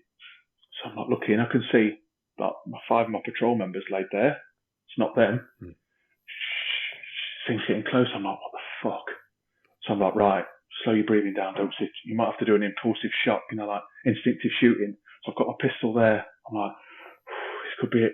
It's flat. It's there. It's on top of me. I'm like, what the fuck? It's here and I can't see it. Next thing I felt something hit my fucking leg. I've looked down and there's a fucking massive tortoise. Right, I nearly shot a tortoise, right? Imagine that. It ricocheted off and probably shot me or one of the lads. It was fucking massive, right? And they're wild in Kosovo, these tortoises. And it must have weighed about 4 stones. So I was like, the lads ain't going to believe me. So I tied it up with some rope. And then I had the tortoise with me. So when the lad took over from me in the morning, he said, anything to report? I said, oh, they fucking shot a tortoise, John. And he went, what the fuck? And we had this massive tortoise, and we kept it as a pet for about the week I was in this OP. We kept the tortoise, then we freed him. We let him go. I can tell you stuff like that. It's not classified if you kill a tortoise. Why did you tie it up? Why did you keep it? Because no one fucking believes me. The fact that I nearly shot a tortoise. The tortoises don't move very fast. They were like, we're not going to believe him. If I say, you won't believe what happened, lads, and he shot a tortoise. They're like, fuck off, Dilksy. Because you're not used to this image in my head of you fucking jiu-jitsuing this fucking being like the slowest grapple ever, trying to restrain a fucking tortoise. I tied him up and tied him to like the tree, and I just sat talking to him for a bit. I was like, what do you reckon's going on over there? He was fucking looking at me like, fuck off. And then we fed him some biscuits. He liked biscuits that we had. The easiest prisoner to capture. Fucking tortoise. Do you want to say hello to me? What missus? She's just in the background there. Look. Oh, you're right. Hello, my love. Sorry I'm taking up so much of his time. He's been singing your praises going to work now. Your career and everything like that. Says you're keeping him in shape. Yeah, you will keep him. She does look after me. She just keeps me sane. Well, behind every man, there's a strong woman keeping him in shape. That's what they say, isn't it? Mate, I want to be so respectful of your time. I probably need to go see my family at some point in time, but I've absolutely fucking loved chatting with you today, mate. I feel like I could chat with you for another 4 hours. I'd love to catch him in person and maybe do a follow-up in future, but I think there is genuinely blowing smoke up your ass. There's so much of a awesome story to be told there, and I know it's a heavy lift to do a fucking book or whatever, but I think the talks that you're doing to kids and stuff, because so much of our conversation today has been about the social degradation and people struggling and youth not finding a way. They always say you got to see it to be it. And as corny as that sounds, people like yourself that have got an authentic story, because I think the reason a lot of people in community clubs reach out to people like you is because they're like, I want to inspire the boys that come to the sessions, or I want to inspire the kids, but I've not got a story to tell because I've not been in the emergency services, I've not been in the military, I've not been in a thing.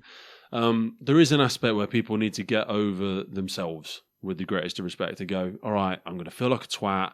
But also, the people that take the piss, it's not for them. Do you know what I mean? Like the people that you used to work with, they'll go, fucking, I was fucking Dilksy doing a fucking talk to a bunch of kids. I bet he told them a load of bollocks that wasn't true. It's not for them. It doesn't fucking matter. And usually it's because they haven't got the balls to go, you know what, I'm going to feel like a twat, but it's not for me. It's for the benefit of someone else. I like to try and do it to people with no direction. Some people who are struggling. Yeah, man. I mean, even if just one of my stories or something I can give back to someone to push them in the right direction, just to G them up or give them a little bit. I've done some stuff in the fire service, and it was for the Prince's Trust. Yeah, it was for the Prince's Trust. It was in lockdown where people were struggling, and we've got an education team in our fire service, and they just said, "Would you like to go on and do a talk to these kids?"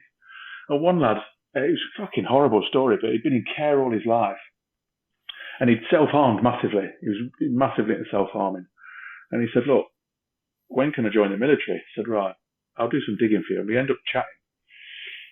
I said, if you're free from, you've not been self-harming for 6 months, you're getting on your fitness, you end up joining the army. And you think, I've changed that kid's life. Not 100%. Just me, because I haven't gone, oh, it was me. Look at this, I've done that. But I've had an effect. You might have just got him over the tip of that fucking hill. He always wanted to join that last push. He loved the show. And him seeing me after show, he was like, fucking that's that fella after show. He's talking to me. He's giving me advice. He absolutely loved it.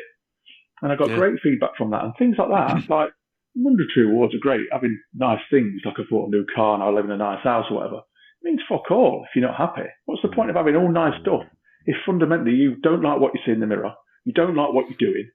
It's a load of bollocks. They're just nice to have. You've got to have the fundamentals in place of happiness before you can build on anything else.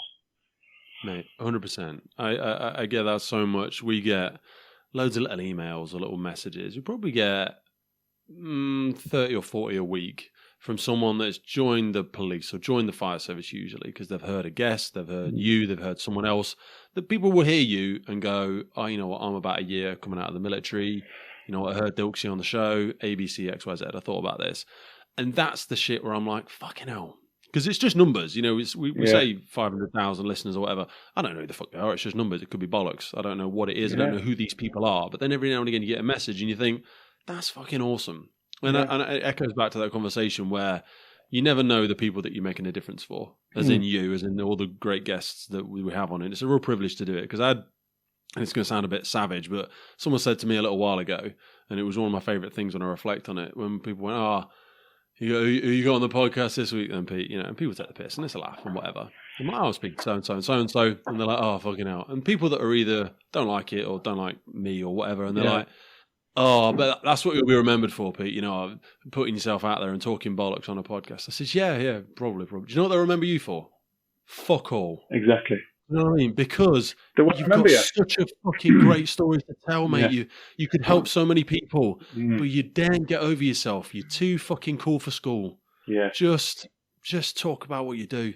Because you could help that kid who is fucking lost, that self-harms all the time. And do you reckon I could do it, Dilksy? Well, of course you fucking could, mate. Just throw your hat in the ring. Have a crack. Fill out an application. You know, message me in 6 months. Let me know how you've gone. I'll be interested in hearing. And that... You know, you never know the people that you reach. But thank you so much for your time today, mate. No, I've really appreciate it.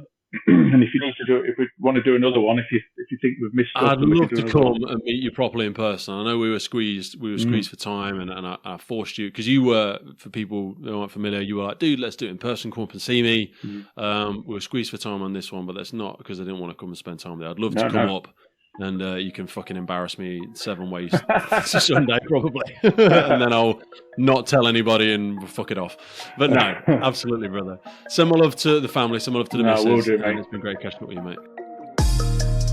The Firefighters podcast was created to recognize, acknowledge, inspire, and hopefully even motivate these incredible individuals who have chosen to be part of the first responder community. Our driving purpose is to create a legacy resource for the current and future generations of firefighters and first responders. We get some incredible feedback from listeners and guests, and as the podcast grows, our desire to create longevity and sustainability means we are asking for the support of our listeners. If you want to support the podcast, if you want to get discounts to our merchandise, hoodies, clothing, coins, patches, tallies, and also access to all of the incredible documents get shared with us from our podcast guests and sector leaders, then please head over to our Patreon page, and for just £3 a month, you can support the future of the podcast. Please finally hit that follow, subscribe, or rate button on the platform you're listening, and wherever you're around the world, please support your emergency services responders, and thank you for listening.